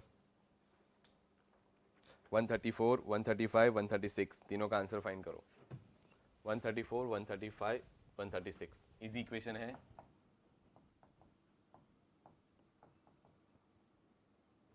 ओके, जो फॉर्मूला मैंने आपको इन्वेंटरी चैप्टर में पढ़ाए थे for cost of goods sold, profit, sales, cost of goods available for sale, उसके बेस पे ये सब क्वेश्चन है, इसका आंसर फाइंड करना है। ओके, इतना लिख लो, फिर इन तीनों क्वेश्चन का आंसर फाइंड।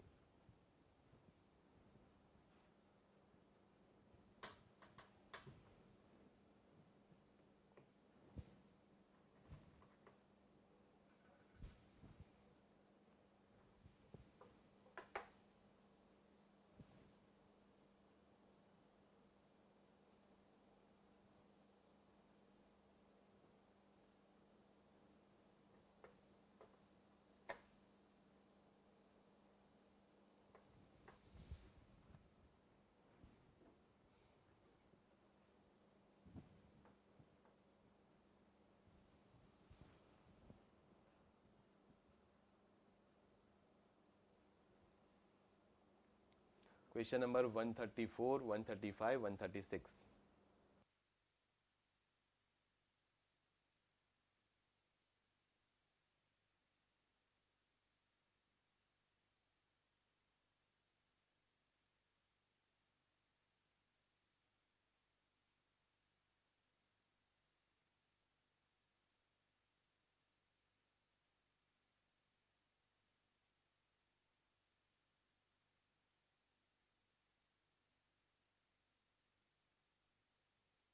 सर यहाँ पे हमने y के लिए ऐसा लिया कि अगर ये y अमाउंट है तो यहाँ पे क्या हो रहा है, वर्क इन प्रोसेस की वैल्यू में डिक्रीज हो रहा है। डिक्रीज हो रहा है मीन्स आपका जो ओपनिंग स्टॉक था उससे क्लोजिंग स्टॉक क्या होगा, डिक्रीज होगा। कितने से डिक्रीज हो रहा है, तो क्या 15,000 से वहाँ पे डिक्रीज हो रहा है। तो ये अगर y है तो ये क्या होगा, y माइनस 15,000। बट ब्रैकेट के बाद क्या है, माइनस साइन है। देखो ये हम माइनस करने वाले क्लोजिंग वर्क इन प्रोसेस, ये क्लोजिंग वर्क इन प्रोसेस हम यहाँ पे क्या करते हैं, माइनस करते हैं। तो फ्रेंड यहाँ पे ये जो क्लोजिंग वर्क इन प्रोसेस हमने माइनस किया तो उसकी वजह से साइन यहाँ पे क्या है, माइनस है। जैसे ही ब्रैकेट ओपन होगा यहाँ पे माइनस साइन की वजह से अंदर जो एलिमेंट होंगे उसका साइन बदल जाएगा। ये माइनस था, ये प्लस था, प्लस का माइनस हो गया, माइनस का प्लस हो गया। इस तरीके से आंसर। ओके,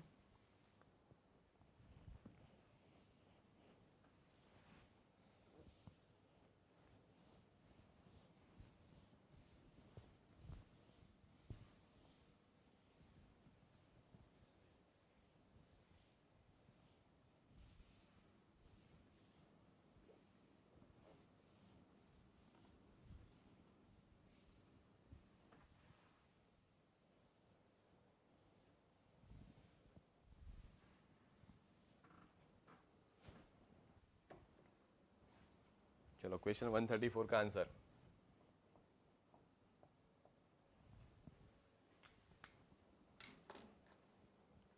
क्या आंसर आएगा, 2,10,000। यस, वहाँ पे हमको क्या फाइंड करने के लिए बोला है, सेल्स का अमाउंट।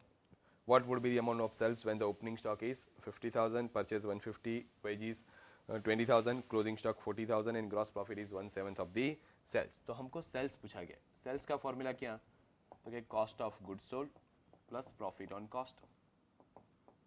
ओके, तो कॉस्ट ऑफ गुड्स सोल्ड का फॉर्मूला क्या, तो क्या friend, cost of goods sold का फॉर्मूला हम सबको आता है, opening stock plus purchase plus direct expense minus closing stock. तो क्या ओपनिंग स्टॉक क्वेश्चन में दिया है, यस, कितना है, 50,000। परचेज कितना, तो क्या परचेज यहाँ पे 1,50,000।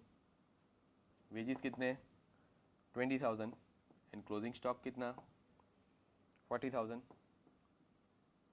एंड यहाँ पे ये जो वैल्यू आया इसमें हम क्या कर देंगे, प्रॉफिट ऐड करेंगे। कितना, तो क्या 1/7 ऑन सेल्स दिया है, बट हमको तो प्रॉफिट ऑन कॉस्ट दिए।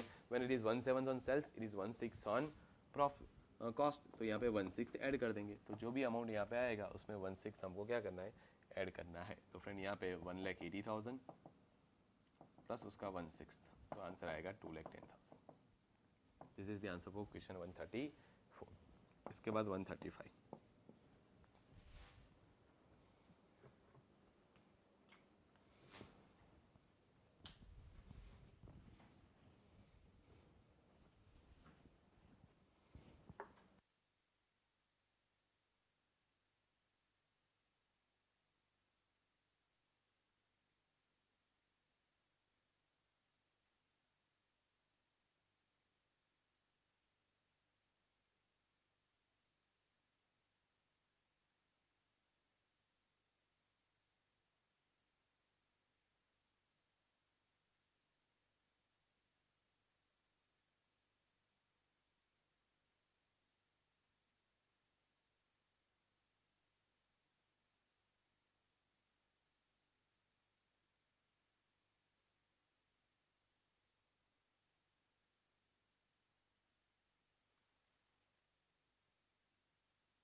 फ्रेंड क्वेश्चन 135 का आंसर आएगा 13,60,000।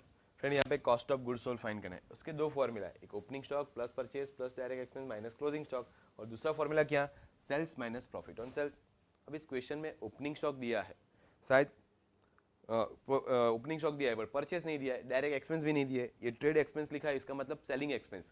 तो फ्रेंड यहाँ पे आपको परचेस भी नहीं दिया है, डायरेक्ट एक्सपेंस भी नहीं दिया है, एंड क्लोजिंग स्टॉक भी अवेलेबल नहीं है, तो यहाँ पे वो फार्मूला यहाँ पे अप्लाई नहीं हो पाएगा। बट क्या सेल्स का इन्फॉर्मेशन है? यस। तो क्या सेल्स में से प्रॉफिट माइनस करके फाइंड कर सकते हैं? तो क्या यस, सेल्स कितना दिया हमको, तो क्या क्रेडिट सेल्स दिया है, कैश सेल्स दिए, हमको क्या लेने का, तो कि दोनों कंसीडर करो, दोनों का टोटल करो, दोनों का टोटल करो तो कितना होता है, तो कि होता है 17 लाख। कितना होता है? 17 लाख। उसमें से क्या माइनस करेंगे, तो कि प्रॉफिट ऑन सेल्स माइनस करना है। कितना है प्रॉफिट ऑन सेल्स फ्रेंड वहाँ पे, तो कि फ्रेंड वहाँ पे प्रॉफिट ऑन सेल्स दिया है आपको, डायरेक्ट इन्फॉर्मेशन नहीं दी है, वहाँ पे इन्फॉर्मेशन क्या दिया है, selling price is 125% of purchase price. तो फ्रेंड इसका मतलब क्या हुआ, तो कि सेलिंग प्राइस क्या है आपका, परचेज प्राइस जो है उसका 125% होगा।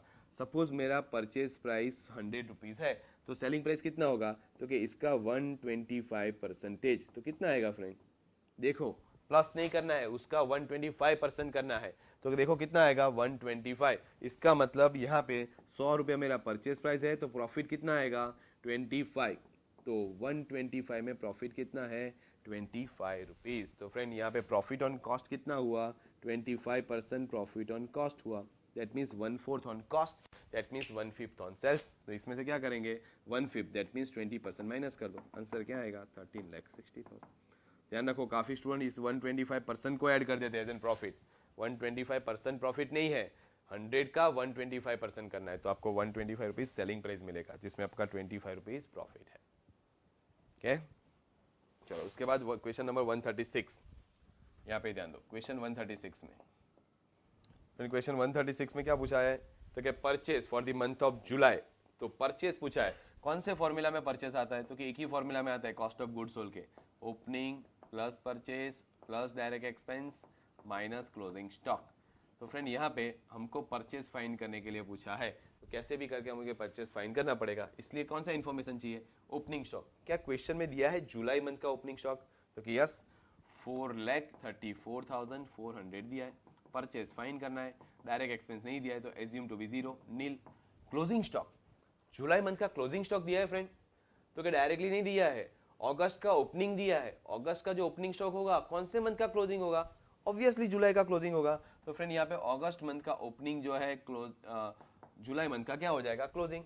मीन्स इस साइड सब इन्फॉर्मेशन आ गई, परचेज रह गया, बट सामने की साइड क्या चाहिए, तो कॉस्ट ऑफ गुड्स सोल्ड का भी वैल्यू चाहिए। यस क्या मिल सकता है हमको, यस क्यों नहीं, सेल्स है ना, सेल्स है हमारे पास कितना 18,10,000। इसमें से क्या करेंगे, मुझे तो प्रॉफिट ऑन सेल्स माइनस करना है, यहाँ पे अब भी फाइन किया हमने प्रॉफिट ऑन सेल्स कितना 20%, 20% माइनस कर दो, आंसर मिल जाएगा। तो यहाँ पे फ्रेंड 18,10,000 माइनस 20%, तो ये आया 14,48,000 is equal to 4,34,400 plus purchase plus nil minus 4,60,800। तो फ्रेंड यहाँ पे जो अमाउंट है इन सबको इस साइड ले जाते हैं, तो नेगेटिव है वो पॉजिटिव हो जाएगा, पॉजिटिव है नेगेटिव हो जाएगा, तो 14,48,000 plus 460,800 minus 434,400 is equal to purchase. So purchase is equal to friend कितना अमाउंट आएगा, तो 14,74,400। ओके इस तरीके से आंसर फाइंड करना है, done.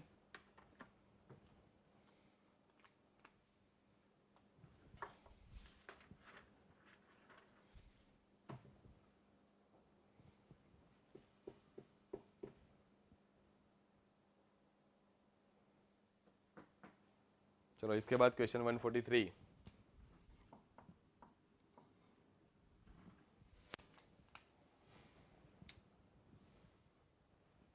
One forty three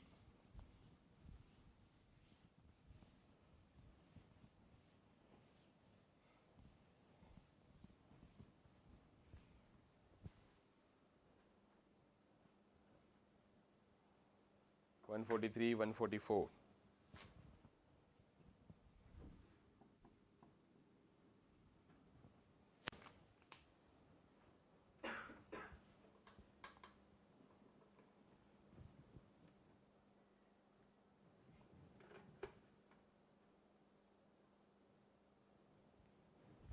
question 143 में क्या पूछा है, interest debited to profit and loss account. Friend वहाँ पे लोन का अमाउंट कितना दिया है 40,000, लोन का परसेंटेज कितना दिया है 15%।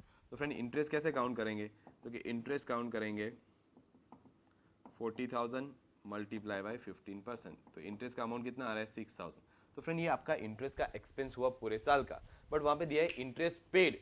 ये इंटरेस्ट पेड कितना है 4,500। तो फ्रेंड ये इंटरेस्ट पेड कंसीडर करेंगे या इंटरेस्ट जो होता है पूरे साल का वो कंसीडर करेंगे। तो क्या फ्रेंड जो कंसेप्ट मैंने बेसिक अकाउंटिंग थियरी में पढ़ाए थे ना, वो कंसेप्ट अभी अप्लाई करने का है यहाँ पे, वो कंसेप्ट पढ़ाने के लिए नहीं पढ़ाया है, वो सब कुछ यहाँ पे अप्लाई करना है। देखो इस क्वेश्चन में कहीं पे भी लिखा है कि कैश अकाउंटिंग सिस्टम फॉलो करो या मर्केंटाइल अकाउंटिंग, नहीं, जब कुछ भी मेंशन नहीं किया होगा। क्या स्टैंडर्ड एजम्पशन मैंने बताया आपको उस कंसेप्ट में कि भाई ये हमारा स्टैंडर्ड एजम्पशन है वहाँ पे, तो कि यस, तो कि वो मैंने स्टैंडर्ड एजम्पशन आपको वहाँ पे पढ़ा है। और एज पर अक्रूवल कंसेप्ट क्या स्टैंडर्ड एजम्पशन था, तो कि जब क्वेश्चन में कुछ मेंशन नहीं किया है, बुक्स ऑफ अकाउंट में कुछ मेंशन नहीं किया है, ऑलवेज थॉट कि ऑलवेज हमारे माइंड में एजम्पशन क्या आना चाहिए, mercantile accounting policy. And mercantile accounting policy के हिसाब से इंटरेस्ट कितना होना चाहिए 6,000। कितना पेमेंट किया है that is not an important thing, but कितना अमाउंट होता है दैट इज इंपॉर्टेंट थिंग। तो यहाँ पे क्वेश्चन 143 का आंसर क्या आएगा, तो क्वेश्चन 143 का आंसर आएगा 6,000। बट क्वेश्चन 144 में क्या पूछा है, तो कि इसमें से आउटस्टैंडिंग अमाउंट कितना, तो कि 4500 paid, this is interest paid. तो आउटस्टैंडिंग कितना, तो कि आउटस्टैंडिंग आएगा वहां पे 1,500। तो this is the answer for question 144।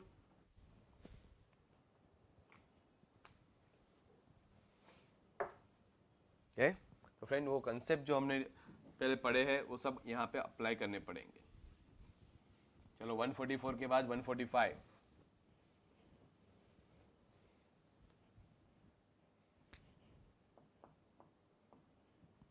find out the answer 145।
चलो कितना आंसर आएगा, वेरी गुड सिमला, वेरी गुड अमरेली, आंसर आएगा 2600, बराबर है। कौन सी अकाउंटिंग पॉलिसी फॉलो करेंगे, मर्केंटाइल अकाउंटिंग पॉलिसी के हिसाब से देखना पड़ेगा। अमाउंट पे किया वो इंपॉर्टेंट नहीं है, कितना अमाउंट ड्यू हो रहा है that is important for you. तो फ्रेंड यहाँ पे 1 अक्टूबर 2004 से लेके 30 सितंबर 2005 तक का आपको, सॉरी हाँ 30 सितंबर 5 तक का आपको अमाउंट दिया कि उन्होंने कितना अमाउंट पे किया है 2400। फिर 1 अक्टूबर 2005 से लेके 30 सितंबर 2006 तक दे हैव पेड रुपीज 3,600। हमको बोला गया कि you are required to find out the amount of rent for the year ended 31 December 2005। उन्होंने क्या बोला कि for the year ended 31 December 2005। तो ये साल कहाँ से स्टार्ट हुआ होगा, तो कि वहाँ पे पीरियोडिसिटी कंसेप्ट आ जाएगा कि जब पीरियड नहीं बोला है तो स्टैंडर्ड पीरियड कितना 12 मंथ का, तो स्टार्ट कहाँ से हुआ होगा 1 जनवरी 2005 से लेके 31 दिसंबर 2005, और इस पीरियड का जितना रेंट ड्यू होता है वो फाइन करना है, कितना आपने पे किया है वो इंपॉर्टेंट नहीं है। तो हमारे इस अकाउंटिंग ईयर में अकाउंटिंग ईयर जो है यहाँ पे कितना शॉर्टफॉल हो रहा है, तो कि यहाँ से 1 जनवरी 2005 से काउंट करें 30 सितंबर तक तो 9 मंथ्स, तो 2400 में हमारा पोर्शन कितना 9 मंथ्स का, तो यह आएगा 1600। यहाँ पे हमारा पोर्शन कितना है, तो कि यहाँ पे 1 अक्टूबर से लेके 31 दिसंबर 2005 तक, तो यहाँ पे कितना आएगा 3/12, तो यहाँ पे आंसर, यहाँ पे अमाउंट कितना, सॉरी ये 1800 आ रहा है और ये 800 आएगा, दोनों का मिला के कितना आएगा, क्योंकि दोनों का मिला के आएगा 2600। तो हमारा जो अकाउंटिंग पीरियड है उसका आंसर क्या आएगा 2600। तो यहाँ पे दो कंसेप्ट अप्लाई हो रहे हैं फ्रेंड, एक कंसेप्ट है अक्रूवल कंसेप्ट एंड दूसरा पीरियोडिसिटी कंसेप्ट, दोनों को अप्लाई करके आंसर फाइंड किया, दैट इज 2600। ओके,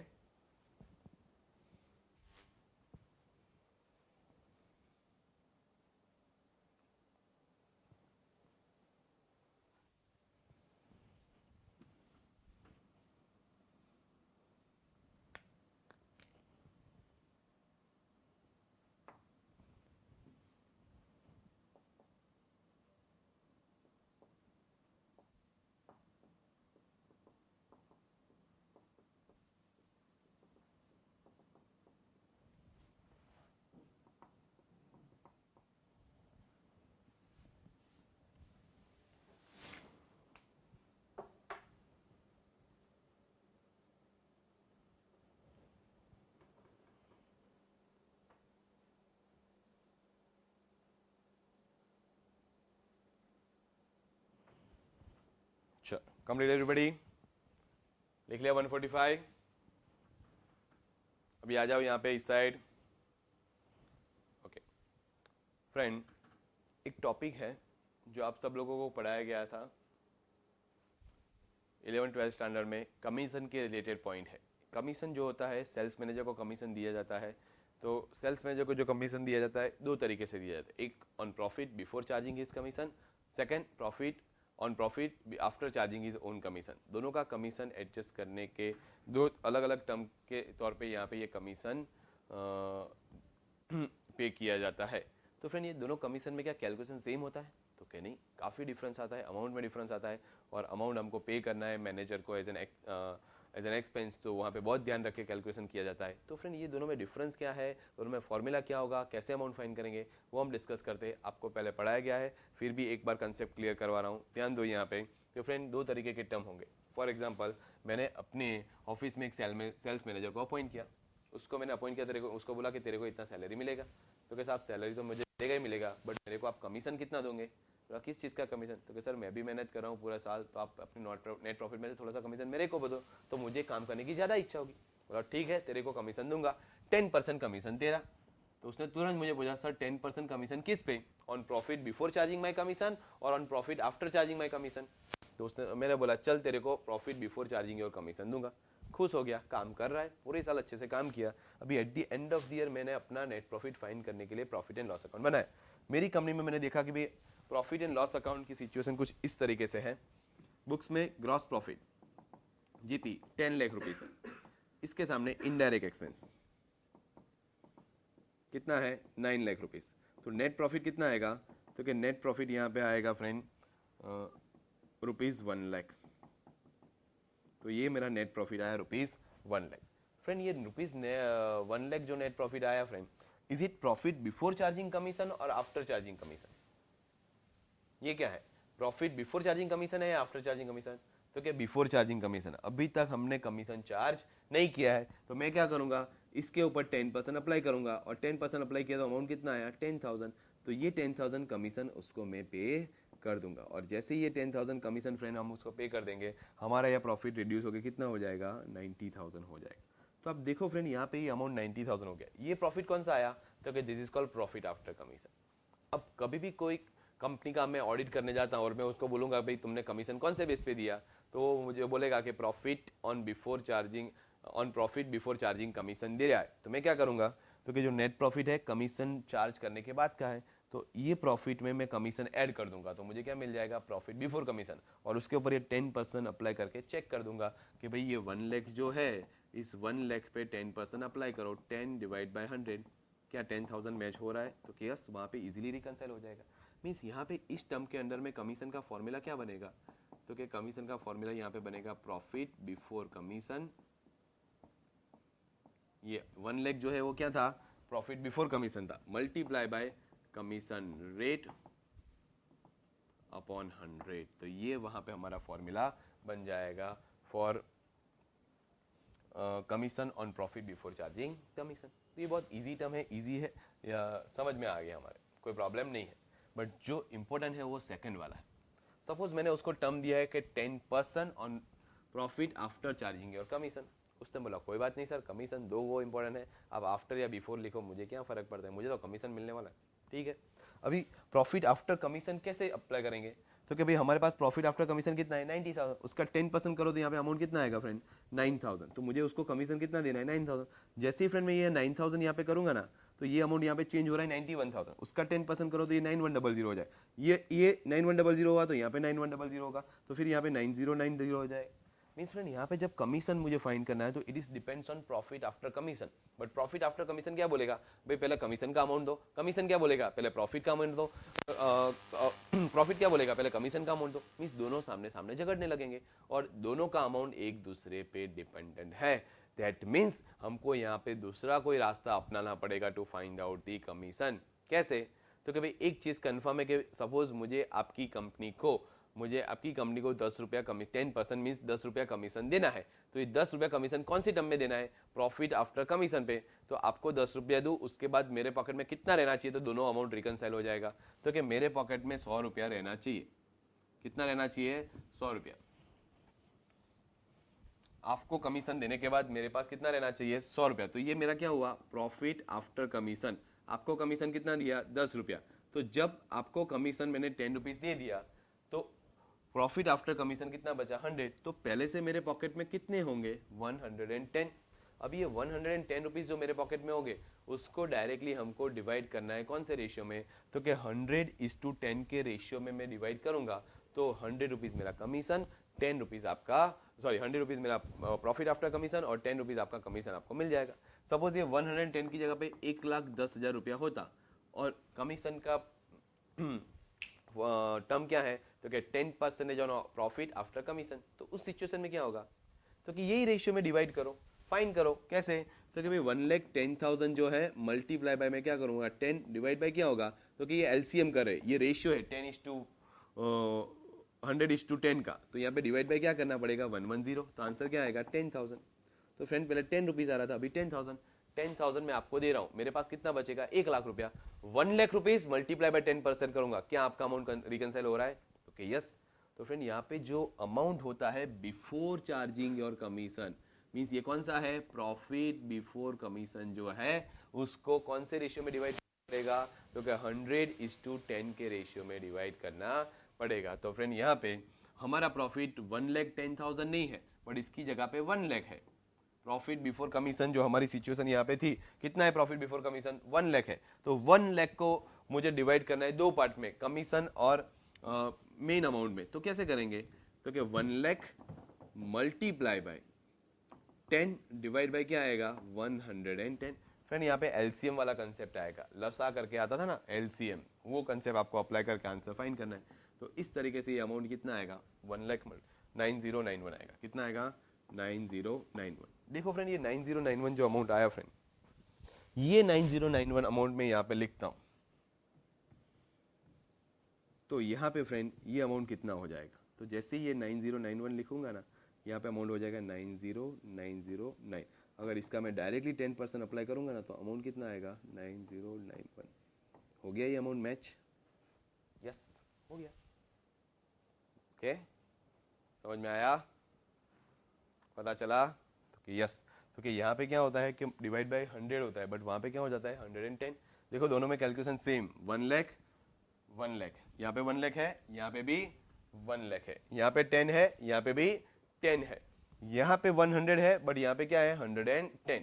मीन्स यहाँ पे जो फॉर्मूला है उसमें कोई बहुत चेंज नहीं होगा, क्या होगा कि भले ही यहाँ पे आफ्टर कमीशन लिखा है बट कैलकुलेशन तो हम कौन सी अमाउंट पे करेंगे, प्रॉफिट बिफोर कमीशन पे ही करेंगे। बट वहां पे मल्टीप्लाई बाय क्या होगा, commission rate divide by 100 plus commission rate आएगा। पहले क्या था, डिवाइड बाय 100 था, बट यहाँ पे क्या आएगा 100 प्लस कमीशन रेट। तो ये फॉर्मूला बनेगा प्रॉफिट आफ्टर कमीशन का। ओके, क्लियर एवरीबॉडी, यस और नो?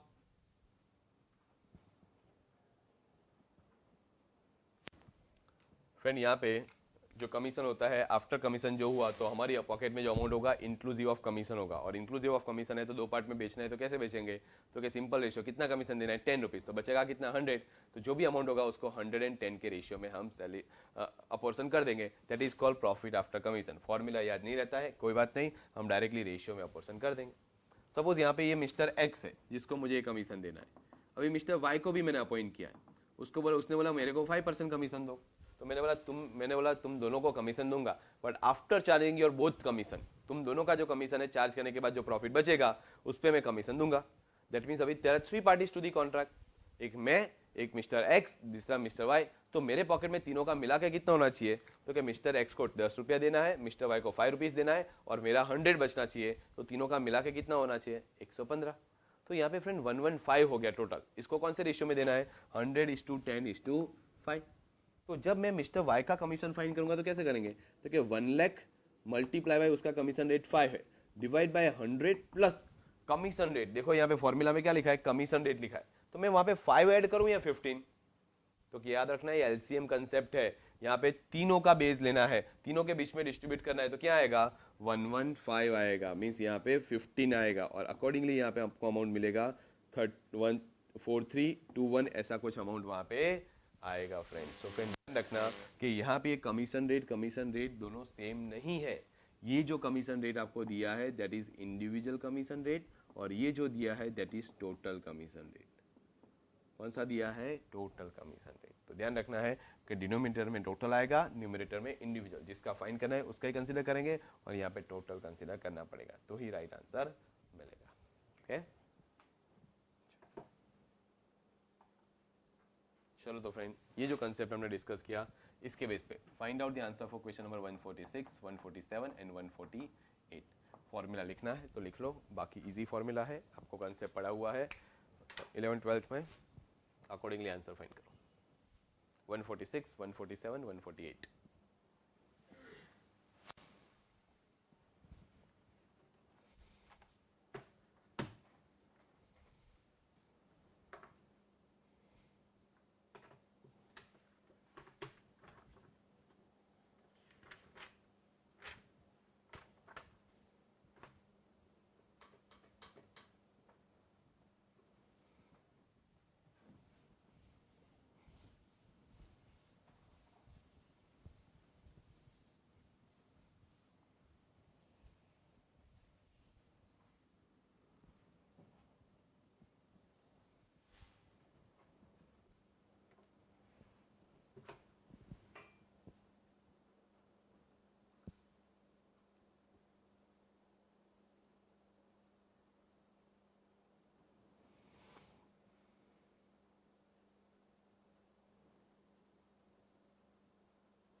चलो क्वेश्चन 146 का आंसर क्या आएगा,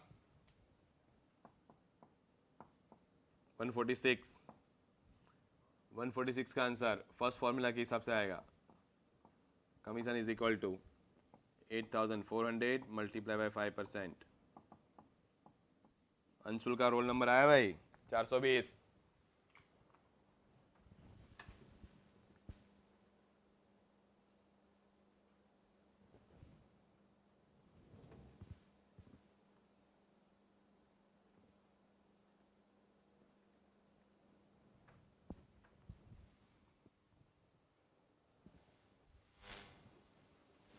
147 का आंसर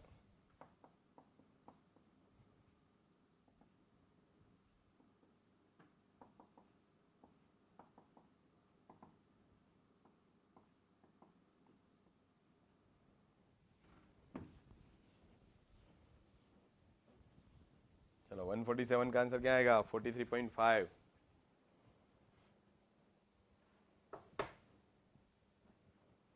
148 148 का शायद ऑप्शन गलत दिए 148 में, तो शायद आपका आंसर ऑप्शन में अवेलेबल नहीं होगा, तो don't worried about it and find out the answer.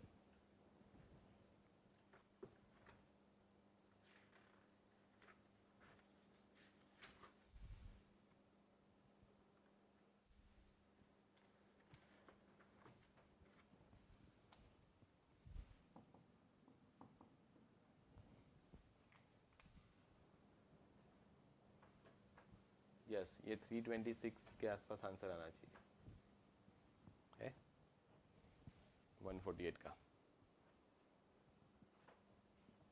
वाह अमरेली वाह।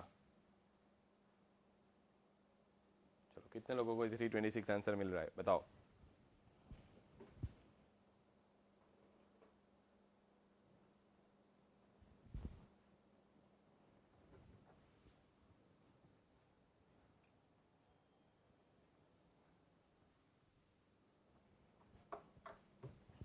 पालनपुर को मिल गया, शिमला को मिल गया, अमरली को मिल गया।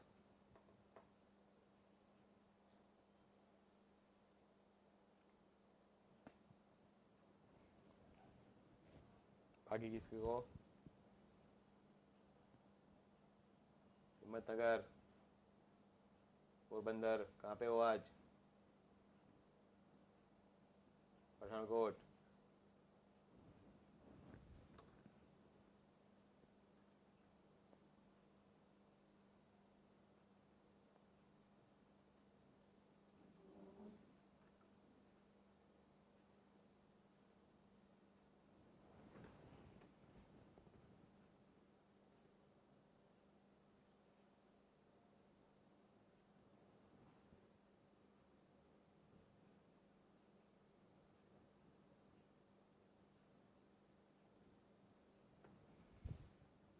ओके फ्रेंड, तो मोस्टली सब लोगों का आंसर मिला कौन सा 326.08 जिसको हमने राउंड ऑफ किया 326 पे।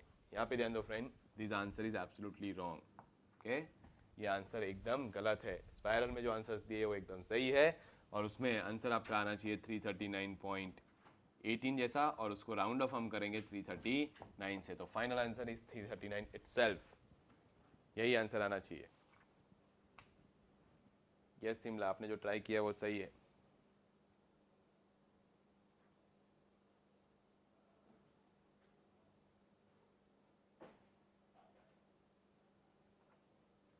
चलो यहाँ पे ध्यान दो, एक्सप्लेन करता हूँ 147 एंड 148 दोनों क्वेश्चन में क्या डिफरेंस है वो देखो फ्रेंड। ओके क्वेश्चन 147 में क्या लिखा है friend, X the works manager gets 5% commission of the net profit after charging his commission and Y's commission. वहाँ पे क्या लिखा है, उसका खुद का एंड वाई का दोनों का कमीशन डिडक्ट करने के बाद जो अमाउंट रहेगा उसके ऊपर उसको कमीशन मिलेगा। सपोज मेरे पास 115 रुपीज है, हमको पता है कि भाई मिस्टर एक्स को 10 देना है, सॉरी मिस्टर वाई को 10 देना है, मिस्टर एक्स को 5 रुपीज देना है, तो ये दोनों अमाउंट डिडक्ट करने के बाद मेरे पॉकेट में कितना बचेगा 100।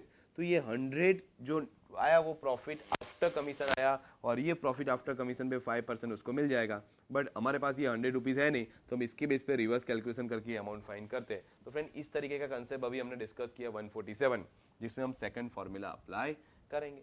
बट क्वेश्चन 148 में क्या इंफॉर्मेशन लिखा है, तो क्या वहाँ पे लिखा है the general manager is entitled to a commission of 10% on net profit after charging the commission of works manager, and the works manager is entitled to a commission of 5% on net profit after charging the commission of general manager।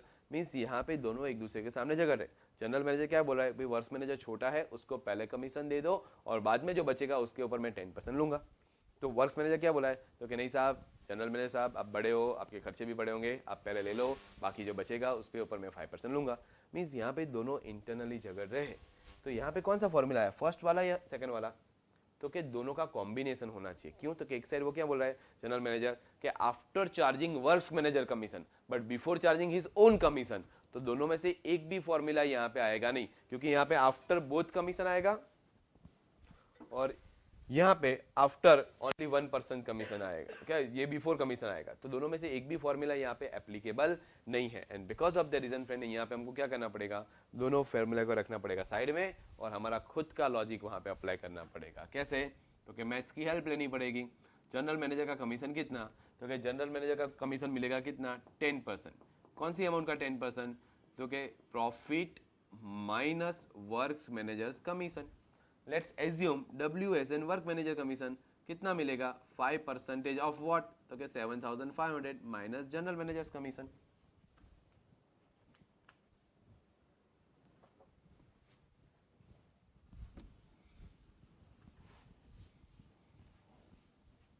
तो friend यहाँ पे हम लोगों ने दोनों का formula बना दिया। अभी दोनों का फॉर्मूला बनने के बाद हमको कौन सा पूछा गया है, वर्क्स मैनेजर का कमीशन पूछा गया, तो हम ये फॉर्मूला को सॉल्व करने का ट्राई करते हैं। कैसे? तो कि 5% ऑफ व्हाट, तो क्या 7,500 माइनस क्या लिखा है जी मीन्स जनरल मैनेजर कमीशन। क्या इसकी जगह पे पूरा इनकॉर्पोरेट कर सकते हैं? यस, कर दो incorporate.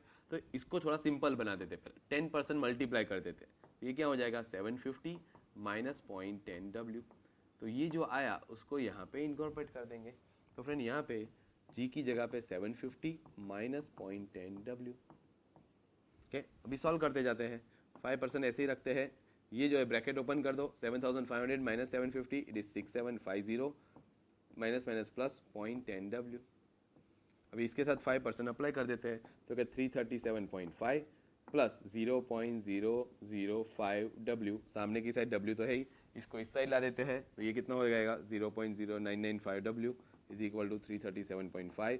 So W is equal to 337.5 divide by 0.995 is equal to 339 point something आ रहा है, 20 आ रहा है, तो which is similar to 339। So this is finally your answer. Okay, और इसके लिए हम सैल्यूट करेंगे हमारे कश्यप सर को, क्योंकि यहाँ पे भी हमने किसने हमको मदद किया, तो कि कश्यप सर के मैथ्स ने हमको हेल्प किया। ओके, तो फ्रेंड इस तरीके से आपको आंसर फाइंड करना है। तो कई बार क्या होता है कि हमारे ये फॉर्मूला अप्लाई नहीं हो रहे, तो खुद का लॉजिक अप्लाई करके आंसर फाइंड करना पड़ेगा।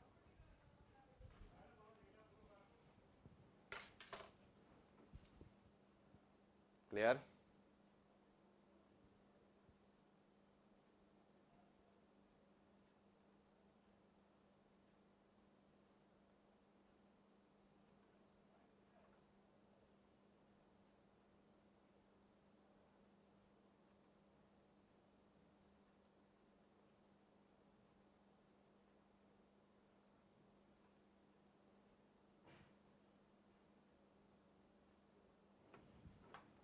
ओके फ्रेंड, तो इतना लिख लो बस, आज के लिए इतना काफ़ी है फ्रेंड। मोरलेस हमने दोनों तरीके के फाइनल अकाउंट डिस्कस किए, अभी भी काफ़ी पॉइंट बाकी है जो नेक्स्ट लेक्चर में डिस्कस करेंगे, अकॉर्डिंगली आगे बढ़ेंगे। तो फ्रेंड आज के लिए इतना काफ़ी है, so thank you, goodbye, good night, take care, see you soon. ये लिख लेना। Okay, thank you.